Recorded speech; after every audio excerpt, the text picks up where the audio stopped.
KINA 910 AM and 107.5 FM is the #1 talk radio station in Salina, featuring Coffee Talk in the mornings with Sean Hannity and Mark Levin in the afternoons. KINA is your stadium for the world champion Kansas City Chiefs and the home of Southeast of Saline sports. Local news, sports, and talk. KINA 910 AM and 107.5 FM.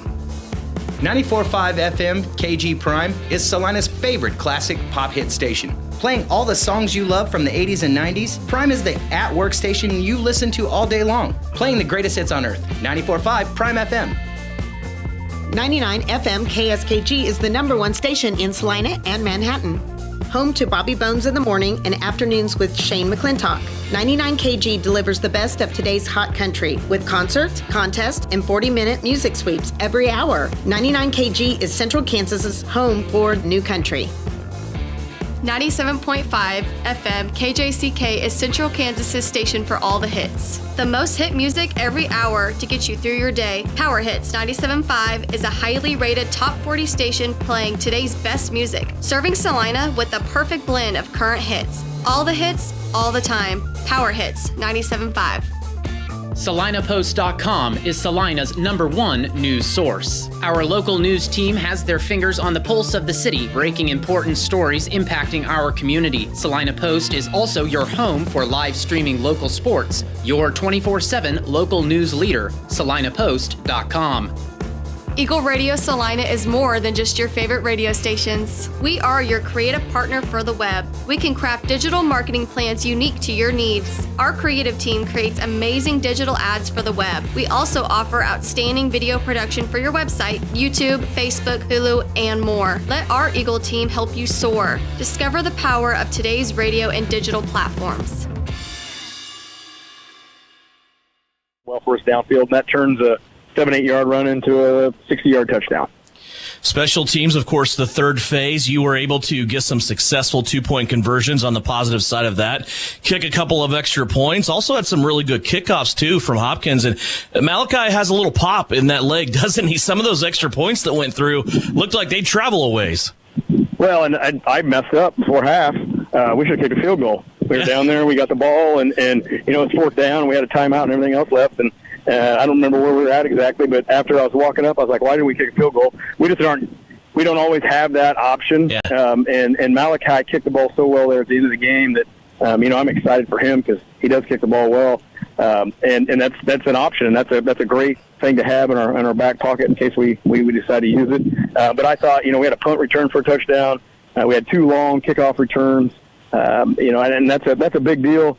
Flipping the field, having the offense, you have to go, you know, 35 or 40 yards rather than 70 or 80 yards. That's a big deal. Yeah, you almost have to change your way of thinking a little bit, right? You have to program yourself and reprogram that, hey, we do have a kicker over here that has a leg, so you might be able to try that and have some success with that. You're absolutely right. Overall in this game, it's game #1, and traditionally you see your biggest improvement, or at least you hope so, between game #1 and game #2. What's been the focus of practice this week for your team? You know, just getting things squared away on offense. That's been we had offensive practice yesterday, and it started a little bit slow. But I felt like as we got in our groove and started working through some things and everything else, I felt like we did a good job with that. We had to sew up our passing game just a little bit and talk about that, both blocking and getting rid of the football and then catching the football afterwards and running our routes correctly. So that was a big deal. You know, I think we need to continue to stress being physical and doing our job on defense. You talked about Coach Douglas, and we didn't talk about this in week #1, but week #2, you have the same coaching staff back once again. You have remained intact pretty much for the whole 15 years that you've been here. Talk about your coaching staff and the guys you have back again for 2024. You know, I think this is at least our 10th, if not 11th year in a row we've had the exact same coaching staff. So that's a huge thing. You know, Coach Potacek is outstanding. He's our defensive coordinator, does a lot on the offense also. Does an outstanding job in everything that he does. All these guys just spend whatever time it takes to get the job done so our kids can do the right thing. You know, that's what they spend. Coach Douglas, offensive defensive line, outstanding coach there. Coach Baird coaches inside linebackers and helps Douglas with the offensive line. Does a great job. And then Coach Jacobson helps with the running backs and outside linebackers. So, I mean, these guys are outstanding. Again, this is at least our 10th year might be our 11th year that we've had the same staff. And, we go to staff meetings and everything else. Everybody, we talk about stuff, and it's such a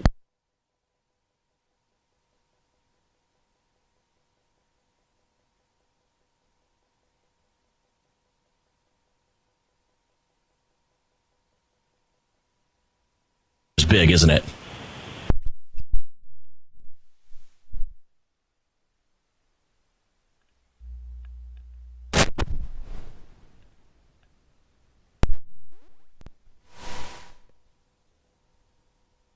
Everybody does it the same way, and it's great. It's absolutely great. Well, you and the guys now 15 seasons at Southeast of Saline. You've never lost a season opener. You've also never lost a home opener. Now you turn your focus to a Clay Center Tiger team in Class 3A from the NCKL. Clay Center had a really good outing in week number 1 against the Abilene Cowboys. They defended their home field. What really kind of blows me away about Clay Center is their schedule over the last couple of years. They lost 2 games last year. They lost to Southeast of Saline, and they lost to Cheney deep in the playoffs in overtime at Cheney. Of course, we all know what Cheney was last year. But then the year before that, their losses were to Southeast of Saline, Rock Creek, Walmego, and Andale. Talk about this Tiger team and what they've been over the last couple of seasons. Oh, they've been great. We played them in the playoffs. We didn't last year, but 2 years before that, we played them in the playoffs. And Coach Henry does an outstanding job with them and his coaching staff. We know that they're going to be physical, they're going to play hard, they're going to play fast, and they probably should have won the Cheney game last year. They were up towards the end of the game there and had some unfortunate things happen. So they're outstanding. Their kids' expectations are high, and they expect to win every time they step out on the field. And they got a wonderful place to play up there, and they defend it very well. I think a lot of people might look at this Clay Center team and underestimate them a bit, Coach, because they lost so many seniors off the squad last year. But they have some guys back. When you look at this game here tonight, Southeast going into Clay Center to try to give them their second loss in that brand new stadium they built last year, what are your keys to success for this game tonight?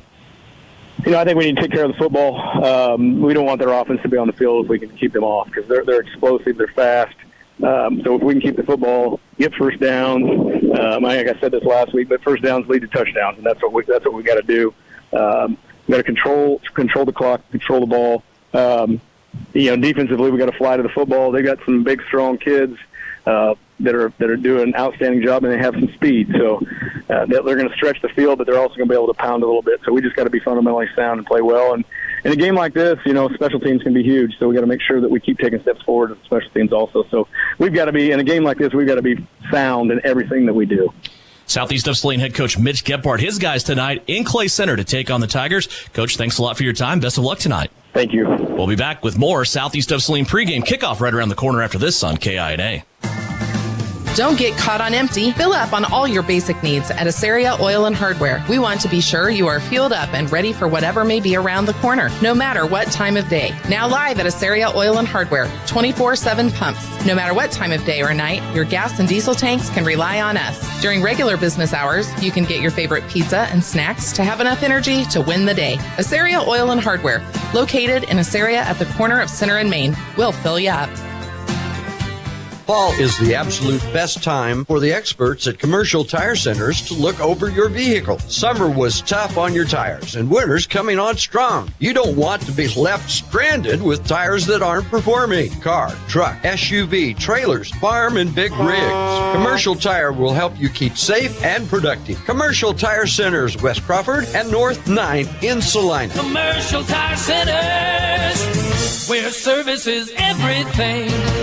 The Trojans are experts in precision passes, and Everhart Precision Ag are your experts in grid soil sampling. Everhart Precision Ag does all the sampling and data analysis in-house, keeping it local and close to the farm. They're also your local channel seedsman, selling all seeds with an emphasis in corn and soybeans. Trust Matt Everhart and Lane Hensley at Everhart Precision Ag, serving Saline, Dickinson, McPherson, and Ottawa counties, and also supporting Southeast of Saline Trojans. For more information, visit everhartprecision.com. The Southeast of Saline School District has a long-standing reputation for excellence. This excellence in public education has been a source of great pride and one of the factors contributing to the quality of life in our community. The Southeast of Saline Education Foundation works in partnership with the USD 306 School District and the community that it serves to maximize student potential, thereby creating a lasting legacy, not only for our children, but for our community. The Southeast of Saline Education Foundation salutes the Trojans sports program. This has been Countdown to Kickoff. The opening kick is right around the corner. It's about to get ugly. Back to the stadium we go for Trojan football on KINA Sports. Welcome back into Clay Center. It's the Tiger Den. Devin Haney along with Russ Kossel as we get ready for this out-of-conference, out-of-classification tilt as the 2A Southeast Trojans visit the 3A Clay Center Tigers. Brian Dennett providing live stream video free of charge on SalinaPost.com. That is presented tonight by our friends at Salina Septic Service. Beautiful night for week number 2 here in Clay Center. Mostly clear sky, 85 degrees here at kickoff. That will go down to about 71 degrees by the end of this game. East-southeast wind blowing pretty much all game long. And a little bit hot to start out, but I think it's going to be just like last week. It's going to cool down when the sun goes down and be a great football night tonight. And we've talked about it quite a bit now for the first 30 minutes of Countdown to Kickoff. Clay Center and Southeast of Saline. Russ, as you look at this game, and you've talked about this matchup all week long, what are your new image audio keys to success tonight for the Southeast Trojans? I think you got to look at both sides of the ball coming into tonight. You know, go on the offensive side first for Southeast of Saline. You saw Gannon Jacobson get his first start at the varsity level last week. Game was a lot faster for him. He threw that pick on the first drive. They go 4 and out on the second drive, and then he kind of settled down a little bit. So I think look for maybe Southeast to get the ball out of his hand quick, early, and often at the start of this game. You flip it to the defensive side, I think it's got to be the secondary. The front three get plenty of pressure up the middle. You got to get the secondary to cover a little bit. Owen Just last week was able to throw the ball kind of all over the field late in that second half. Games tonight we'll be watching is the coin toss going on right now at center field. In the area, it'll be Osborne at El Saline, Wakefield at Solomon, Chapman and Abilene. That's free of charge also. Video on SalinaPost.com. Mays South at Salina South. Salina Central's out of Ark City. Bennington plays Whitewater Remington. Ellsworth plays Republic County. Harrington and Ellenwood, Plainville and Sacred Heart. Another game on SalinaPost.com. Cheney and Kingman, Concordia and Beloit. Nemaha Central, the defending champions, have a tough task tonight. They might start the season 0-2. They are at Silver Lake after losing last week. And then we have Hillsboro and Larned, Lyons and Minneapolis, Pratt and Halstead, Heston and Hoisington. All tonight as we keep an eye on those scores along the Bennington State Bank scoreboard. Coin toss at center field. It's Clay Center wearing their all-black jerseys, trimmed in orange, white numerals, with orange piping around them. Southeast of Saline comes in their white uniforms, pants and tops, purple helmet, and that Trojan logo on the side. I want to thank Messenger Total Promotions. They are the official outfitter of the broadcast teams for Eagle Communications and Southeast of Saline, along with Sacred Heart and the Game of the Week. Of course, a big schedule of games tonight. We'll wrap it up tonight, 10 until 11 o'clock with a scoreboard show along the Kansas Information Network. And we heard him talk about early, in the pregame show where both these teams, Southeast and Clay Center, lost a lot of skill players, but I feel like both coaches, and you had a discussion with Rocky from KCLY, and both teams seem to be the fastest that they've been, and we've been accustomed to speed. And I think we saw that last week with Grady Gebhardt having that extra gear where he can kick that outside. Yeah, defensively, I think you nailed it, especially on the defensive side of the ball. If you can underline one word for this game, it is speed, as Southeast of Saline will kick the ball away. Malachi Hopkins will be out there. He will kick it as we view it here from right to left on that live stream video brought to you by Salina Septic Service. Kicking from south to north and back deep, a trio of Clay Center Tigers.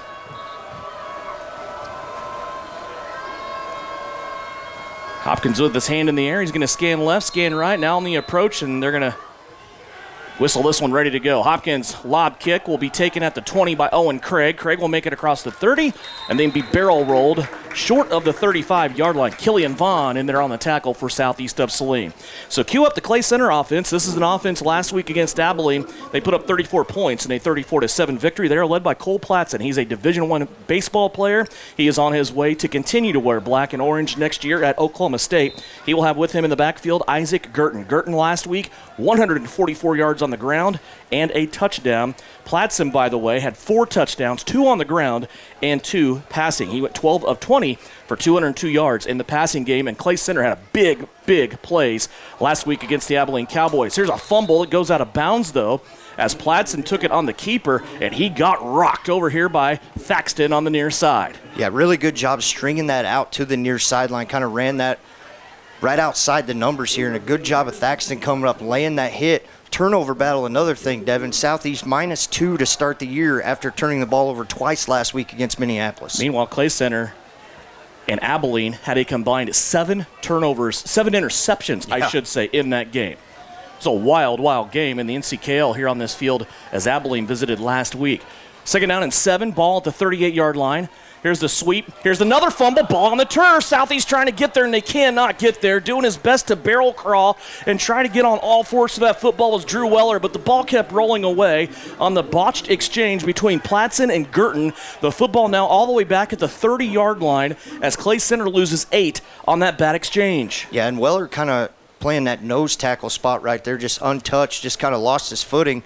Looked like he had a clear shot from our angle to go get it, but he was on all fours and couldn't make it. Now sets up 3rd and 15 for Clay Center. Ball back on the 30 now after that 8-yard loss. Receivers in a bunch to the right. There's 3 of them. Here comes the pressure from Weller. Platson's going to leave the pocket. He's going to throw it now. A little lollipop to Craig in the middle of the field. Owen Craig's going to be very close to the first down. He's going to be a yard shy, though. He needed the 45. He gets to the 44.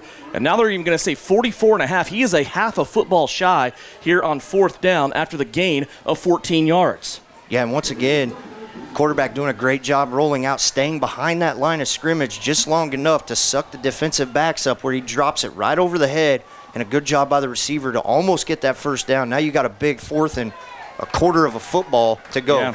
4th and a ball here. We'll call it for the Tigers. They're lined up like they're going to go for it. 2 receivers to the left. I don't think they will be a factor in this. Hand off to Isaac Girton. He's going to plunge ahead, get it, now approach the midfield stripe, and he's going to carry the pile across midfield right to the 50-yard line. It's a gain of 6 on 4th and short for the Tigers. Yeah, and when all you got to do right there is really get half a yard, you just bunch everybody up, hand it off, go up the middle, trust your offensive line. Now let's see if Southeast can settle in here. First 2 plays for Clay Center, fumble opportunities, so got to be lean on the mind here to keep that secondary back with the receivers. So after being buried back at 3rd and long, Clay Center now with a new set of downs at midfield from the 50. Here's Platson rolling out, has a receiver at the 36-yard line, diving, catching, 14-yard gain to Owen Craig. Yeah, not much pressure right there. Drew Weller was able to get up the middle of the field. Kind of looked like his jersey got tugged where the nameplate would be, but we saw this last week with the secondary from Southeast. That first third, 10 to 12 yards down the field, that center just kind of came open if the quarterback had time to throw the ball. Ball sitting just inside of the 36-yard line. The last 2 pass completions from Cole Platson have been each for 14 yards. 1st down and 10. Ball at the 36. Here's a sweep to Weston Hammond. He came out of the slot. He breaks 1 tackle, gets past Jacobson, and then drugged down from behind by Grady Gebhardt at the 24-yard line. Gain of 12 on the play for the Tigers, and that's the first time we've seen a touch for Weston Hammond. Yeah, 6th play of the drive right there. Quietly, their 3rd first down. We just talked about it. 2 fumbles on the first 2 plays of the game. So Southeast really has to buckle down here as Clay Center moves deep into Southeast territory. Tigers break the huddle. They will send Jace Weller, the senior, out to the left. He did not play football a year ago, decided to come out here in his senior season. Had 108 yards, 2 touchdowns last week against Abilene. 9:13 left to go. Opening possession. Here's the pass out to Weller. He has to get up and get it. Now he breaks a tackle as he hits the ground, and he's going to drag a Southeast defender to the 15-yard line. Gain of 9 on 1st down. The little flag route out to Jace Weller. Yeah, Weller doing a good job right there on that route. Really sold it, took off dead sprint, planted that right foot, came right back to the football, secured it first, absorbed a big hit, but a gain of 8 on the play. Clay Center now facing 2nd down and 2 at the Southeast of Saline 15-yard line. Good opening drive here so far for the Tigers, facing 2nd down and short. Platson rolls out, right-hand side, cocks that football. He's going to throw, and it's going to be defended nicely in there by Kenyon Douglas. The junior for Southeast of Saline came up and was able to keep that football out of the hands of Owen Craig. Yeah, Grady Gebhardt coming on a little outside blitz right there, a little contain. Had it pretty well contained and was able to get up and get pressure on the quarterback, but a good job, much better in the secondary that time, all around the back end. Right now, the Southeast of Saline bench looking into the sun as it's starting to clear. Right now, look inside of the 20s to the end zones. It's sunshine. In the middle of the field, it is shade. 3rd down and 2 for the Tigers. One receiver on each side, a slot back to the right. They're going to keep it with Platson. He was hit early, stumbles, keeps his footing, now inside of the 5-yard line, and a 1st and goal situation coming up for the Clay Center Tigers after a 13-yard gain on 3rd down, this time on the keeper from Cole Platson. Yeah, just really a bad display of tackling right there. He broke about 4 would-be arm tackles right there to get that inside the 5-yard line. And a new set of downs, once again, their 4th first down on this drive. Clay Center chewing up this first quarter. 8:16 left to go. Platson in the shotgun. Girton on his right hip. They're going to give it to Isaac Girton. He's going to plunge off the left-hand side off a tackle and be taken down there by Southeast of Saline. Your front 4 moving around on defense for Southeast is Drew Weller, Deacon Bear, Brody Chambers, and Bryson Lippold.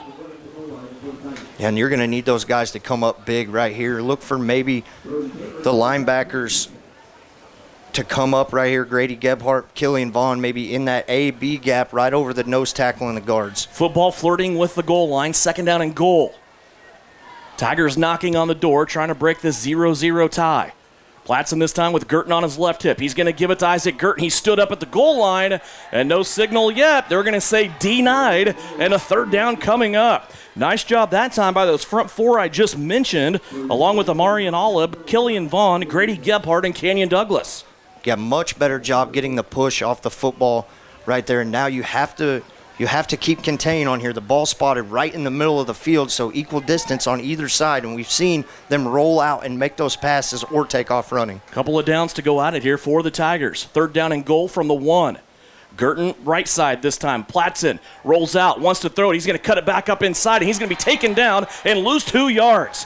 What a tackle that time from behind by Deacon Bear. And a 2-yard loss for Clay Center, now facing 4th down. And they are kicker capable, this Tiger team. Yeah, Deacon did a great job right there. Kind of come up, made contact, and kind of dropped off the center right there of the would-be block and kind of rolled to his left. And Platson thought he had a hole right there, but Deacon came up and filled that for a loss of 3 yards. Clay Center has made their living on this drive, converting 3rd and 4th downs. They are faced with their final 4th down of this drive. It's 4th down and goal. Ball sitting on the 3 after losing 2 yards on 3rd down. Big play early on in this game. Platson takes the shotgun snap, rolls out to the left, wants Weller in the back corner of the end zone, and it's caught.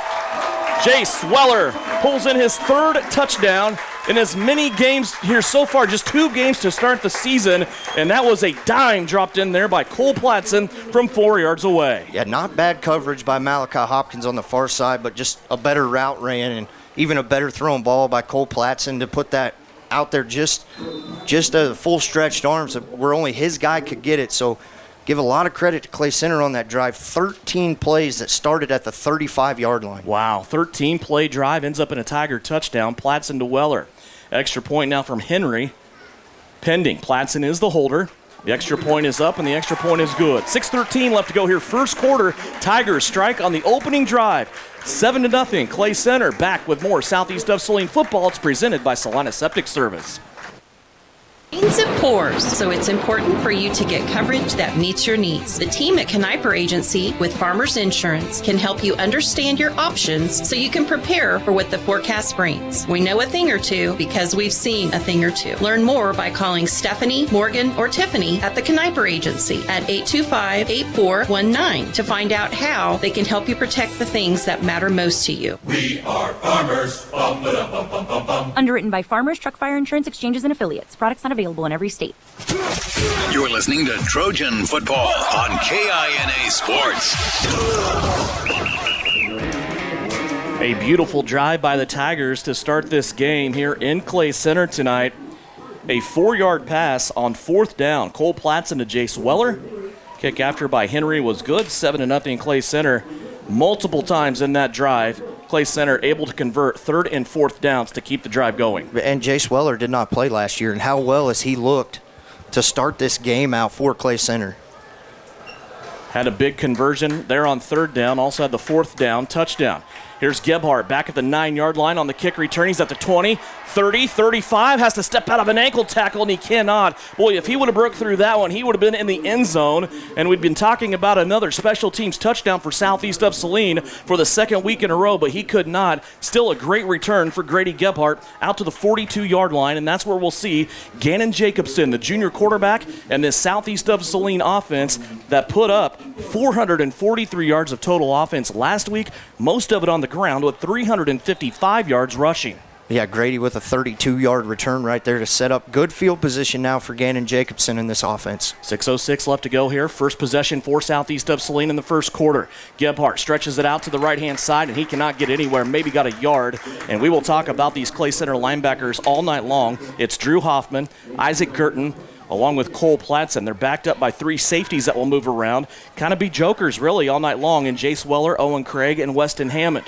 Your front 5 for Southeast of Saline: Ian Nicholson, Deacon Bear, Drew Weller, Brody Chambers, and Kendall Miniman. That's from left to right. 2 yards for Gebhardt on first down. 2nd down and 8 now at the 44-yard line. Jacobson gives it to Gebhardt again. It looked like he had some space, but then he was drugged down from behind by Isaac Girton.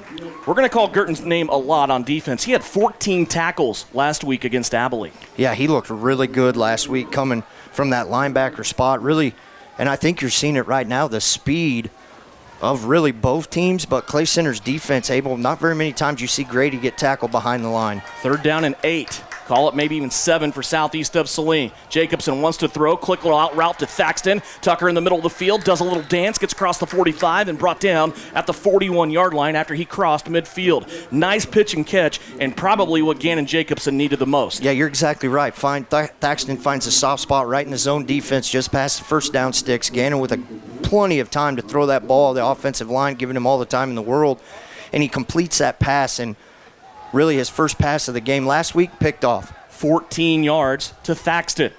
3 receivers to the left, pitch out Gebhardt. He cuts behind a blocker, spins off Weston Hammond for the Tigers, and then plunges ahead for a gain of 4. 3rd carry of the night for Grady Gebhardt, 7 yards for him, and Grady's going to have to work more this week than what he did last week for sure. Yeah, he's going to take a lot of hits this week. This Clay Center defense, very, very good up front. Maybe a little undersized compared to what you may see, but flying around the football. Ball inside the 40 at the 38-yard line. 2nd down coming up for the Trojans. Watkins goes in motion. Now he stops, and he'll be an extra blocker. Gebhardt trying to string it out to the right-hand side. Has a Tiger up around his helmet. No flag on the play. Brody Chambers was 15 yards downfield holding a block. And a couple of yards for Gebhardt. Nose of the football now sitting at the 35-yard line after a gain of 1. Yeah, and Grady gets up wondering where the face mask was at, so did Gannon. But I think if you're the rest of the offensive line, you have to watch what Brody's doing. We've seen this multiple times last week where he's driving guys 15, 20 yards down the field. So now brings up another 3rd down here for the 6th play of this drive. 3rd and 4 for Southeast of Saline. 2 receivers to the left. Jacobson wants to roll that way. He's going to swing those hips around and have Thaxton again at the 20-yard line. Thaxton will step out at the 21 after he slammed the brakes on. Tucker was trying to turn that one back into the middle of the field, but a 1st down for Southeast of Saline on another beautiful pitch and catch connection. Jacobson to Thaxton. Yeah, and looks really, really comfortable right now, does Gannon. That's a tough throw for a young quarterback, rolling to your left as a right-handed quarterback, and he did a much better job that time, squaring his shoulders up, hitting Thaxton in stride, and Thaxton being able to get that 1st down. Knocking on the door of the Can-Equip red zone. Here's Jacobson. He'll give it to Gebhardt. Gebhardt kicks the door down to the red zone. He is inside the 20, spins his way down to the 15, and a gain of 5 for Grady Gebhardt. Can-Equip is now in Solomon along I-70. Go visit them. They are your Case IH dealer. And here we are, 3:15 and counting down, and each team so far only having 1 possession, sustained drive. Clay Center with that 13-play drive, the 8th play of this drive for Southeast. 2nd down and a long 6 here for Southeast of Saline. Ball setting just on the outside of the 15-yard line. In that Can-Equip red zone, 3 receivers to the left. Jacobson has Gebhardt directly behind him in a pistol formation. Here comes Watkins in motion. He'll stop on the left-hand side. Give to Gebhardt. He tried to run to the right. Now he's going to have to spin away, and he cannot get away from the Tigers like he did the Lions last week. It'll be a loss of 3 on that play and a third down coming up. Yeah, really nowhere to go right there. He kind of got the handoff, and there was already a defender right there on him. He tried to make that quick spin move, just not able to break free. And here we go, yet the third down of this drive of 5 or longer. How many times last week did we see Grady spin out of trouble and then make a big play out of it? This Clay Center defense, a little bit different beast, though, than what Minneapolis was a week ago. In the seam, here's Thaxton again. Catches the ball, has some work to do. He's going to be about a yard short. He needed the 10, got to the 11 on a gain of 8. 4th down and 1, Russ, coming up here for the Trojans. And knowing you're going to run 2 plays right there, there's nothing wrong with that play call. Get yourself in 4th and manageable. Get half of it back. You have a kicker in Malachi that can, but there's no sign of him coming on anytime soon right now. Yeah, Coach Gebhardt told me in pregame he should have kicked a field goal last week before halftime. And I don't think in the 15 years you've worked with him you've ever heard him say that. Thought it was a bad connection. 4th down and 2, they're going to call it for southeast of Saline. Jacobson fakes it. He'll pick it ahead, looking forward, and he's going to get it. 1st down, Gannon Jacobson. Boy, he left that football in the belly of Grady Gebhardt a long, long time. I think that even threw off the defenders. They kind of surged past the point of attack, and Jacobson able to move it now all the way down to the 7-yard line.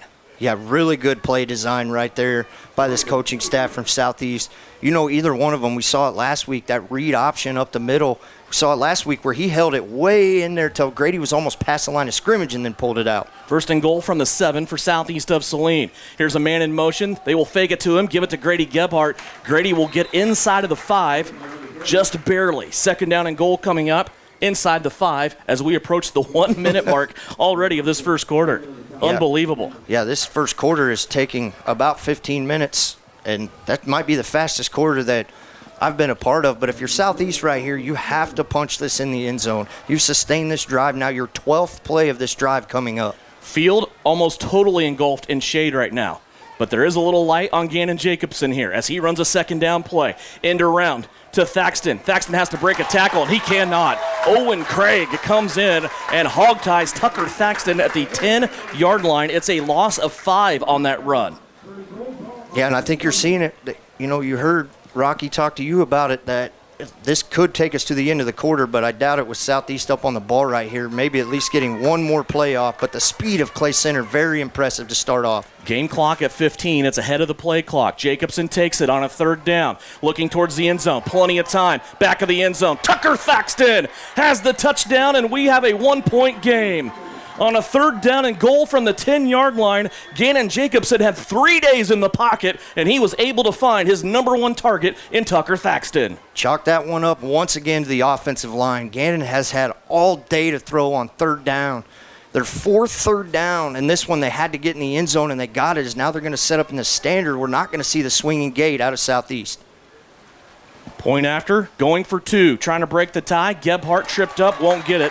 And Clay Center will take a 1-point lead into this break. 6.5 seconds left to go. Tigers 7, Southeast 6. Each team has had the ball just one time as we come back with more Trojan football here on KINA. Time is crucial. Hours are precious to minimize the mess and damage. That is where Salina Septic Service looks out for you with direct access to their dispatch board, so you can schedule the first available appointment. Upload pictures and description of your problem on the Salina Septic Service website and secure your appointment 24 hours a day, 7 days a week. Money-saving specials now and information on worry-free service plans when you visit salinasepticservice.com. You are listening to Southeast Trojan Football on KINA Sports. Tucker Thaxton for Southeast of Saline had 4 catches on that scoring drive for Southeast of Saline that equaled 13 plays. The scoring play, a 10-yard pass from Gannon Jacobson back of the end zone to Thaxton. 2-point conversion failed, so we still have a 1-point difference. 7-6 is our score. Clay Center leading Southeast of Saline. A whole quarter almost has gone by. Just 6 seconds left, and each team has had the ball one time. 26 plays split right down the middle. Yeah, and only 1 incompletion on that. Both of those drives combined. We saw the 1 incompletion by Cole Platson on his last drive. 26 plays. in the first quarter combined, and here we are with 6 seconds left with this kickoff will probably take us into the second quarter. Malachi Hopkins with his hand in the air, ready for the approach as he checks over both right and left-hand sides. He'll come up to the football here, and he will angle this one more to the right. Jace Weller underneath it at the 15-yard line. He has the 20, now angles to the right to the 25. Hit, and he is going to be dropped down at the 31-yard line. Kenyon Douglas in there, along with Caden Berrigan in there for Southeast of Saline. I also saw the double nickel jersey there of Landon Albrecht. Yeah, and we're going to get one play here with 1 second left to end this first quarter as Clay Center is going to start this drive on their own 31-yard line. Cole Platson, former Cowboy of Oklahoma State. Next year he's going to go play baseball. Quarterback here for Clay Center brings his guys on to run a play here to end the first quarter. 1.1 seconds remaining. Here comes Craig in motion. Platson's going to keep it straight ahead. Has 5, has 10. He might break out here, but Thaxton will take him down at the 47-yard line, and that will end our first quarter of action with a 16-yard carry to Cole Platson. He finishes the quarter, 4 carries, 30 yards on the ground, and we finish the first quarter 7-6. Clay Center leading by 1 with the football. You're listening and watching on SalinaPost.com to live stream video of Southeast of Saline football. It's presented by Salina Septic Service.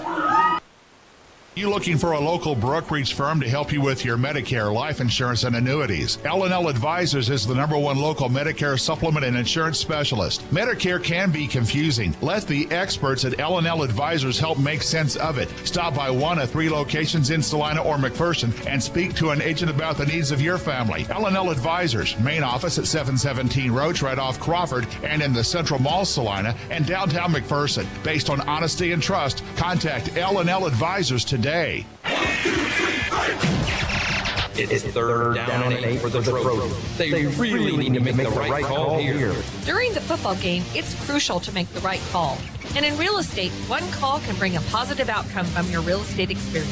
Whether you're looking for rural property, upsizing to make room for the family, downsizing, or acquiring investment property, call Winnell Garrettson at Salina Homes. What a call! Touchdown, Trojans! Buy or sell, call Winnell. You're listening to Southeast of Saline football on KINA. First down and 10 to start the second quarter for the Clay Center Tigers. They are at their own 46-yard line, right on that big Tiger Paw center field. Second year of this stadium here in Clay Center as Isaac Gurton breaks a couple of tackles in the backfield. He's going to end up, instead of losing 2 or 3, he's going to have a gain of 8 as he crosses the midfield stripe.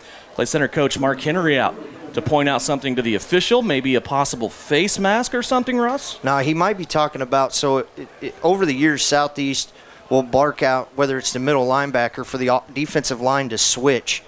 And I wonder if that's what he's complaining about, because we've seen it a couple times, whether it's, looks like Grady Gebhardt's making the calls right there. Gain of 8, second down and 2 now, as Gurton brought that football across the midfield stripe. Here's Platson, runs out of the tackle of Deacon Bear. Bear stayed with it, though, as he is along for the ride with Platson inside the 40 to the 39-yard line. It's a gain of 8 by Cole Platson. 5 carries, 38 yards already for senior quarterback Cole Platson. He was their starter last year also on a Clay Center team that was very, very good. Ended the season in the quarterfinals. They got booted out of the playoffs on the same Friday night that Southeast of Saline did. Clay Center lost on the road in overtime by 2 to the Cheney Cardinals when Cheney kicked a field goal at the end to win that game. And I think right now, if you're Southeast, you have to tackle better. That's all it comes down to. You're getting contact right at the line of scrimmage every play. From the 38, they are in Trojan territory. First down and 10 for the Tigers. Here's a pitch out. Gurton chased down from behind, and it's going to be a tackle here from behind by Deacon Bear. Kenyon Douglas really made that play, as he made Gurton cut back inside, and their Deacon Bear was waiting on him. A loss of 1. Yeah, defensive line doing a much better job getting pressure that time, and now Clay Center is behind the sticks. Once again, we saw them behind the sticks on their first drive of the game, which seemed like it was 45 minutes ago, but it was just their last drive. Back to the 40 now. Clay Center will dispatch a receiver, 1 on each side, 2 wingbacks here on this formation. Platson rolling out to the right, being chased by Weller. Here comes Gebhardt. Grady slips out of the tackle, though. Platson's going to float this one out of bounds down the sideline of southeast of Saline. Grady Gebhardt had Platson back at the 50 and could not finish the tackle. Yeah, Platson just had a better angle there, was able to get outside and throw that one away. So now it brings up third, and we'll say 11 right now for Clay Center. Once again, the secondary has to play stout right here and stay with your guy. 4 of 6 throwing the football so far for Cole Platson. 4 of 6 for 41 yards and a touchdown. 10 minutes left to go here, second quarter. Big third down here for the Tigers. It's 3rd and 11. From the 40-yard line, here's Platson rolling out. Weller and Chambers this time. Platson, though, leaves the pocket. He tucks it. He wants to run. He gets to the 30 and then thrown out of bounds there by Bryson Lippold. Another 4th down coming up for the Tigers. It'll be 4th down and 1 after the 10-yard gain by Cole Platson on 3rd down. No contain right there set up by the Southeast team, allowing Cole Platson to kind of just step up in the pocket and roll out wherever he wanted. Had a lead blocker in front of him. Looked like Ethan Tiers maybe getting out there and leading the way for him. So 4th and 1, once again, see if Southeast can come up with a stop, as this is the 7th play of the drive. 4th down and another probably half-yard line, maybe a full yard we'll call it, at the 30-yard line. Girton on the left hip of Platson. Platson shotgun snap. Wants to come quickly out to Weller. Catch is made. First down attained. And then Weller brought down at the 24-yard line. Vexton there first, then Killian Vaughn, but it was too late after a gain of 6. Well, for a young man who didn't play football last year in Jace Weller, awfully impressed with this young man early in this game. Oh, he's such an athlete. Really good basketball player. Said he decided to go off for track, then set the school record in the 400, went to the state track meet. Oh, well, I'll come back out. I'll play football this year. Had 2 touchdowns, over 100 yards last week. Also had an interception, I believe, on defense last week against Abilene. First down and 10 here from the 24-yard line. They go back to Isaac Girton, and no, they don't. What a fake by Platson. He is running into the second level as he faked everybody out wearing purple and white, and he will be brought down inside the 5. I thought Girton had that football, and he was swallowed up by Brody Chambers, but Cole Platson kept it, and he isn't brought down until he gets to the 3-yard line after a gain of 21. Yeah, great read by Cole Platson right there. Very impressed with him as well. Kind of being the leader of this offense, really the leader of this whole team. I think if you ask anybody around here at Clay Center, just doing a phenomenal job of reading the defense of Southeast that is having trouble tackling whoever has the football right now. First down and goal, Tigers from the 3-yard line. They're knocking on the door once again, trying to add to their 1-point lead. Platson right up the middle. He's going to get to the end zone and then be stopped. The Tigers all thought that they had a touchdown. The officials coming in from each opposite side said no, and they're going to put the football down just short of the goal line. So now if you're Southeast, you're stuffed again. You stuffed them 3 times when they were down here, and they got in on 4th down as Weller's going to check back. Jace Weller's going to check back into the game at wide receiver for Clay Center. 2nd and goal, inches to go for Clay Center. Play clock down to 10. Platson wipes his hands off behind his back on the towel. Now he's going to take the snap. Fakes it to Girton, looking for space. He runs into a couple of Southeast players, and they are going to stymie his progress at the 1-yard line. Maybe even lost a little territory there, did Cole Platson on that carry, his 9th of the game. Yeah, they're still going to mark this inside the 1, it looks like.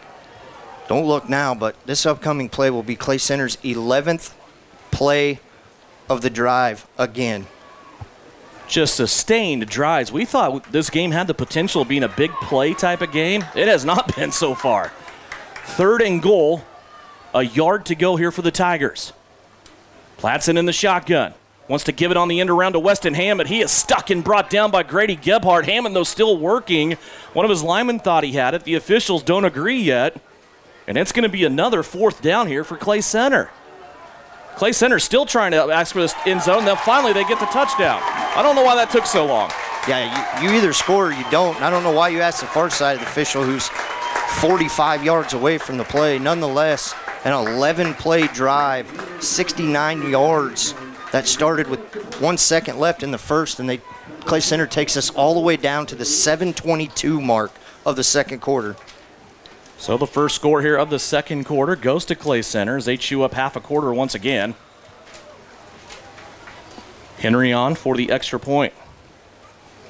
Placement is down. Snap a little bit bad there, but Henry continues his approach, and he knocks it through. 7:22 left to play here before halftime. Clay Center 14, Southeast of Saline 6. Back with more Trojan football from Clay Center after this on KINA.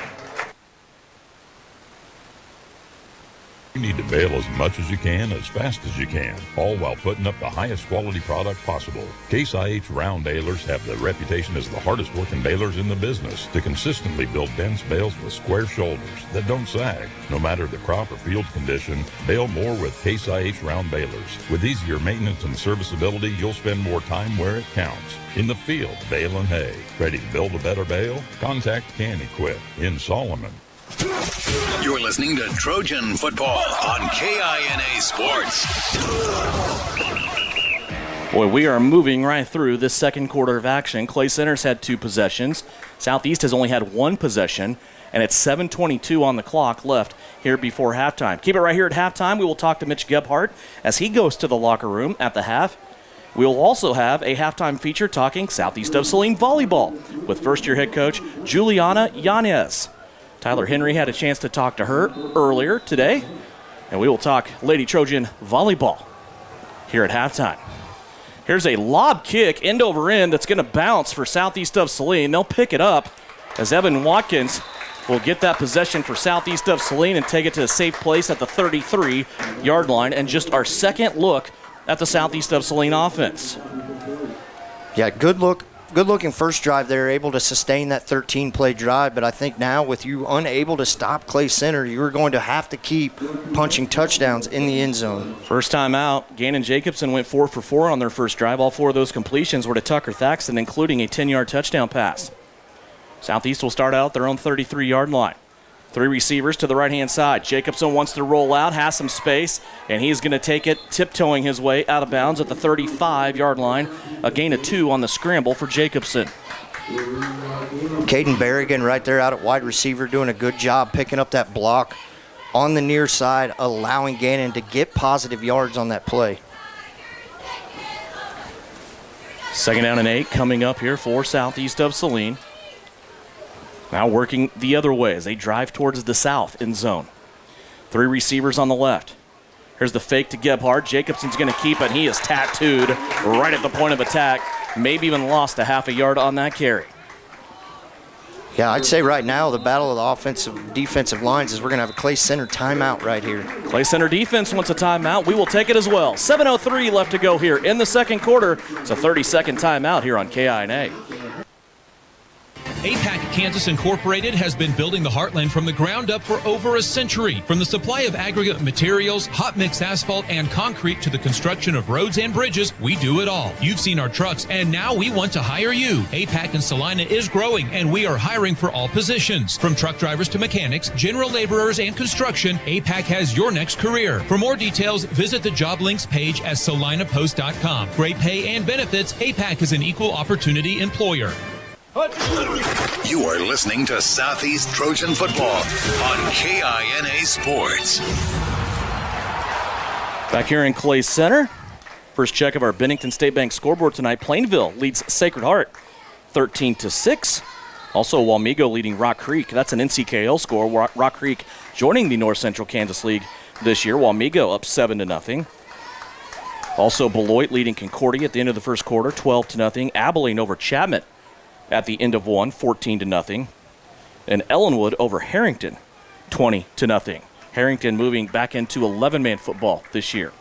7:03 left to go here in Clay Center. Southeast of Saline with a big 3rd down and 8 from their own 34-yard line. Jacobson takes the shotgun snap. He's being blitzed. He has to get away. He's going to pass it at the last moment, and it's going to be a big hit on Caden Berrigan, but Berrigan has the football and a first down for Southeast of Saline. What a catch by Caden Berrigan of 10 yards, and that'll keep the drive alive for Southeast of Saline.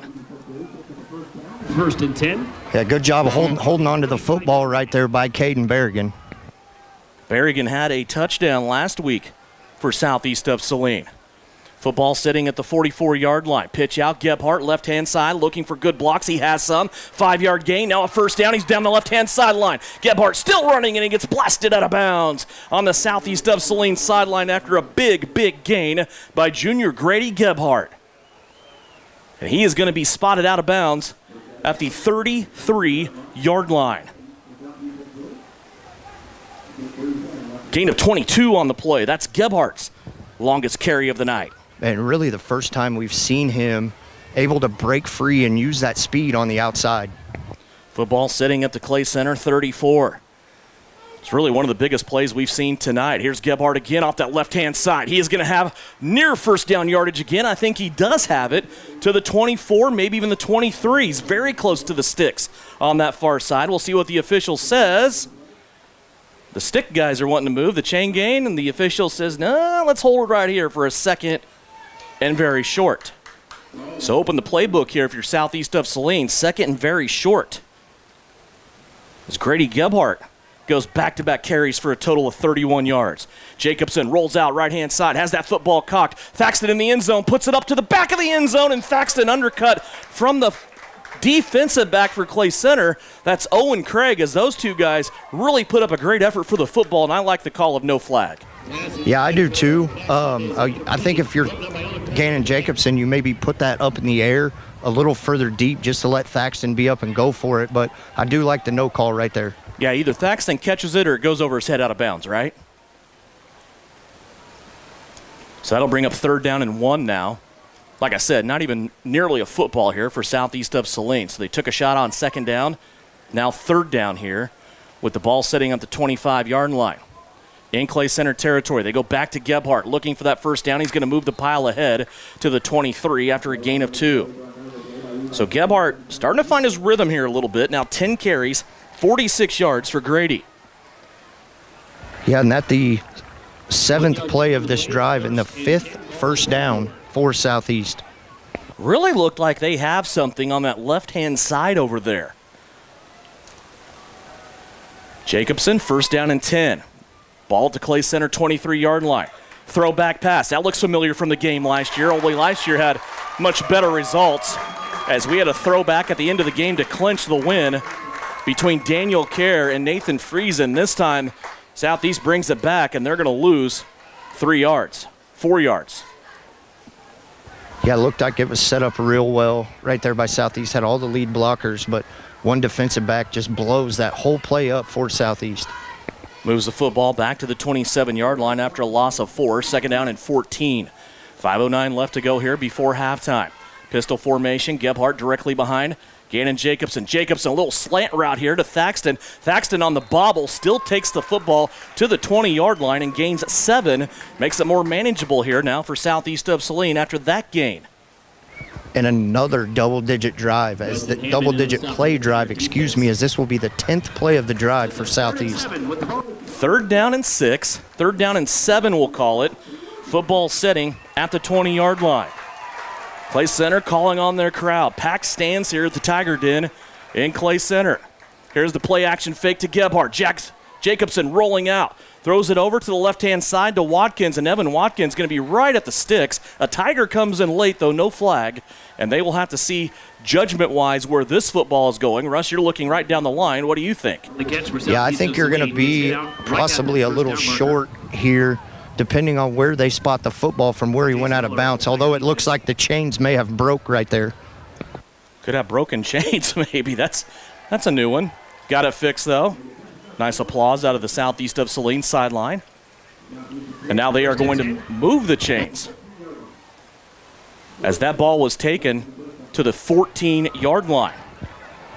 10 plays, 6 first downs for Southeast on this drive. Gain of 6 on that play. First catch of the game for Evan Watkins. Here is Gebhardt trying the right-hand side, and he'll be brought down at the 11. Gain of 2 for Grady Gebhardt. Already 11 carries for the junior tailback. 4:09 left to go. Still working our way here towards halftime. 2nd down and 9 for the Trojans. This is only the 2nd possession for southeast of Saline in this first half. Yeah, each team only having 2 possessions, and you talked about the packed house here at Clay Center coming down on the field. There's not an empty seat in the stands. Jace Weller came off the field for Clay Center. He's on the bench taking off his left shoe. Here's Jacobson wanting to pass into the end zone. Quick slant, and it's a touchdown. Gannon Jacobson unleashed the cannon that time as he's able to throw a slant for a touchdown. Southeast of Saline on the board, and guess who? It's Tucker Thaxton. The relationship that those two have already this early in the year and the chemistry that they have is impeccable, and that was a phenomenal route ran by Thaxton. One step left, cut it right up the middle. Jacobson put it right on the money. 18 yards. Jacobson to Thaxton. Now they're going to go for 2. They're going to fake it to Thaxton. Jacobson will walk this one in, though a lot of contact right at the goal line. And Gannon Jacobson runs it in, and he has tied this game. 3:40 left to go. Before halftime, we have split 2 drives, 1 for each team, and points right down the middle, 14-14 with 3:40 left to go. Back with more Trojan football here on KINA. Don't get caught on empty. Fill up on all your basic needs at Asaria Oil and Hardware. We want to be sure you are fueled up and ready for whatever may be around the corner, no matter what time of day. Now live at Asaria Oil and Hardware, 24/7 pumps. No matter what time of day or night, your gas and diesel tanks can rely on us. During regular business hours, you can get your favorite pizza and snacks to have enough energy to win the day. Asaria Oil and Hardware, located in Asaria at the corner of Center and Main. We'll fill you up. You're listening to Southeast of Saline football on KINA. Devin Haney, Russ Kossel back here at the Tiger Den in Clay Center. Just the second season of this brand new stadium, a beautiful facility. Glad you could have us join you and bring you Trojan football here, not only on KINA, but also live stream video on Salina Post, brought to you by Salina Septic Service. We are tied. 14-14. Gannon Jacobson has been orchestrating these drives down the field like a master. Also ran in the 2-point conversion right there.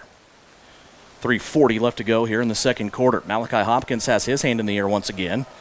This time he will be ready to kick it towards the south end zone. Wind not really a factor tonight. It's a beautiful night for football. Here is Owen Craig taking it at the 13-yard line. Comes up the middle of the field looking for blockers. Now busts through the gap, and he is going to be taken down at the 37-yard line. That is where Clay Center will start just their 3rd drive of the game. Don't forget, we will have Mitch Gebhardt and his comments as he heads to the locker room at halftime. So right now, Clay Center moving without their leading receiver so far on this young season is Jace Weller. He is getting his left wheel looked at over here. Ankle, leg, somewhere in that vicinity. 3:35 left to go. Clay Center comes out, 1st down and 10 from their own 37-yard line. Cole Pladson, 2 receivers to the left. Low snap. This play is going to be stopped before it starts. So we have not had a lot of penalties at all in this game. This is a rarity here for this game. This game has been so clean, Russ. It's been just really error-free. It feels like a very, very competitive, clean playoff football game. Yeah, just a great atmosphere. And I think, Devin, correct me if I'm wrong, that might be the first flag of the game. I can't, because I agree.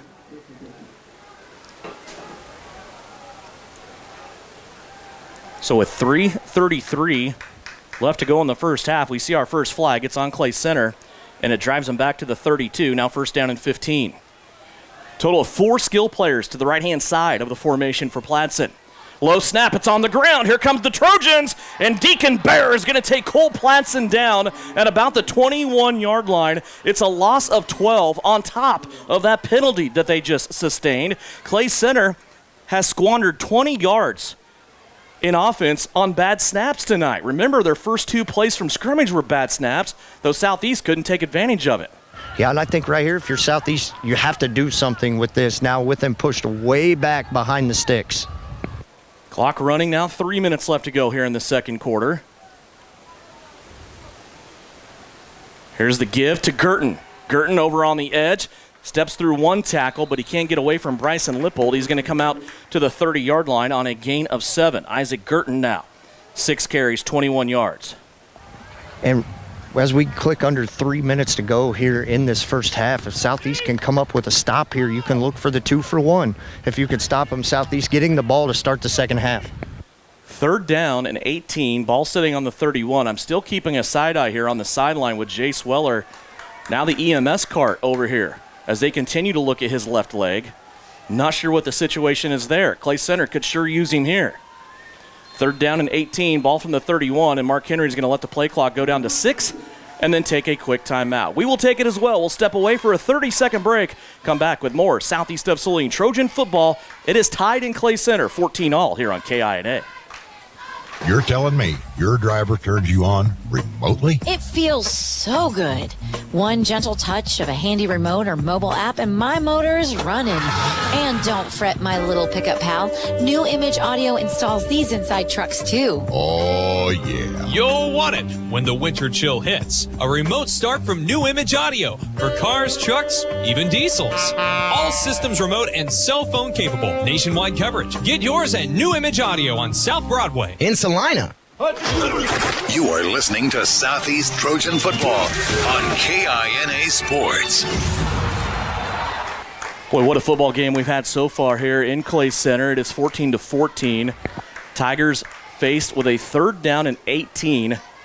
Ball sitting on the 31-yard line. They are back deep here, not deep, but back in their own territory after a penalty and then a mishandled snap. So 3rd and 18. Pladson has a receiver on each side, also 2 wingbacks, 1 on each side. Isaac Girton in the backfield. They will play the fake to Owen Craig. Pladson keeps it. Jacobson gets him up high at the 39-yard line, and it's a gain of 8. They got back to about the original line of scrimmage, and Mitch Gebhardt sprints that onto the field and calls the first Trojan timeout. Yeah, good timeout right there. Good stand right now, bringing up 4th down. Just over here visiting with Doug Minimum, AD at Southeast of Saline. And I said, what do you think so far? He goes, fast. That was the only thing he said to me was this game is fast. Yeah, not only clockwise, but the athletes on the field. It's the whole thing is a different set of speed from what we've seen. And, boy, it's been a fun game to watch so far as it is 14-14. And Southeast of Saline talking through their timeouts here. It'll give us a chance to tell you that the Gypsum Fall Festival is coming up Saturday, October 19th. There will be a vendor fair, a parade, motorcycle show, an arm wrestling tournament for you, Russ. Of course, food for me, and much, much more. It's coming up in Gypsum Saturday, October 19th. There are more events than that. See a full schedule of those events for the Gypsum Fall Festival on Facebook. Search Gypsum Valley Booster Club. Follow them and get all your updates coming up for the Gypsum Fall Festival. Spoiler alert, I already withdrew my name. From the food or the arm wrestling? Because I've seen you. Food. We're arm wrestling. Yeah, you would excel at either. Also want to remind you, Zombie Expedition coming up at our friends at Elite Sports Paintball Complex. Jake and the crew, boy, they always put on such a great show. It's an interactive ride through a zombie-infested field. You can shoot them with paintball guns. It's a lot of fun. Take the whole family out. That's coming up, of course, the entire month of October. See a full schedule with zombieexpedition.com at Elite Sports Paintball Field. 4th down here for Clay Center. They're showing punt on a 4th down and 8. Little bit of heat comes on. Not much, though. Pladson gets the football away, and it's going to bounce at the 25, then take a Tiger bounce inside the 20 to the 19 to the 18 and die there. Clay Center did their job, and Southeast of Saline will have the football with 1:50. Just short of 2 minutes left to go here in the half. All tied up 14-14.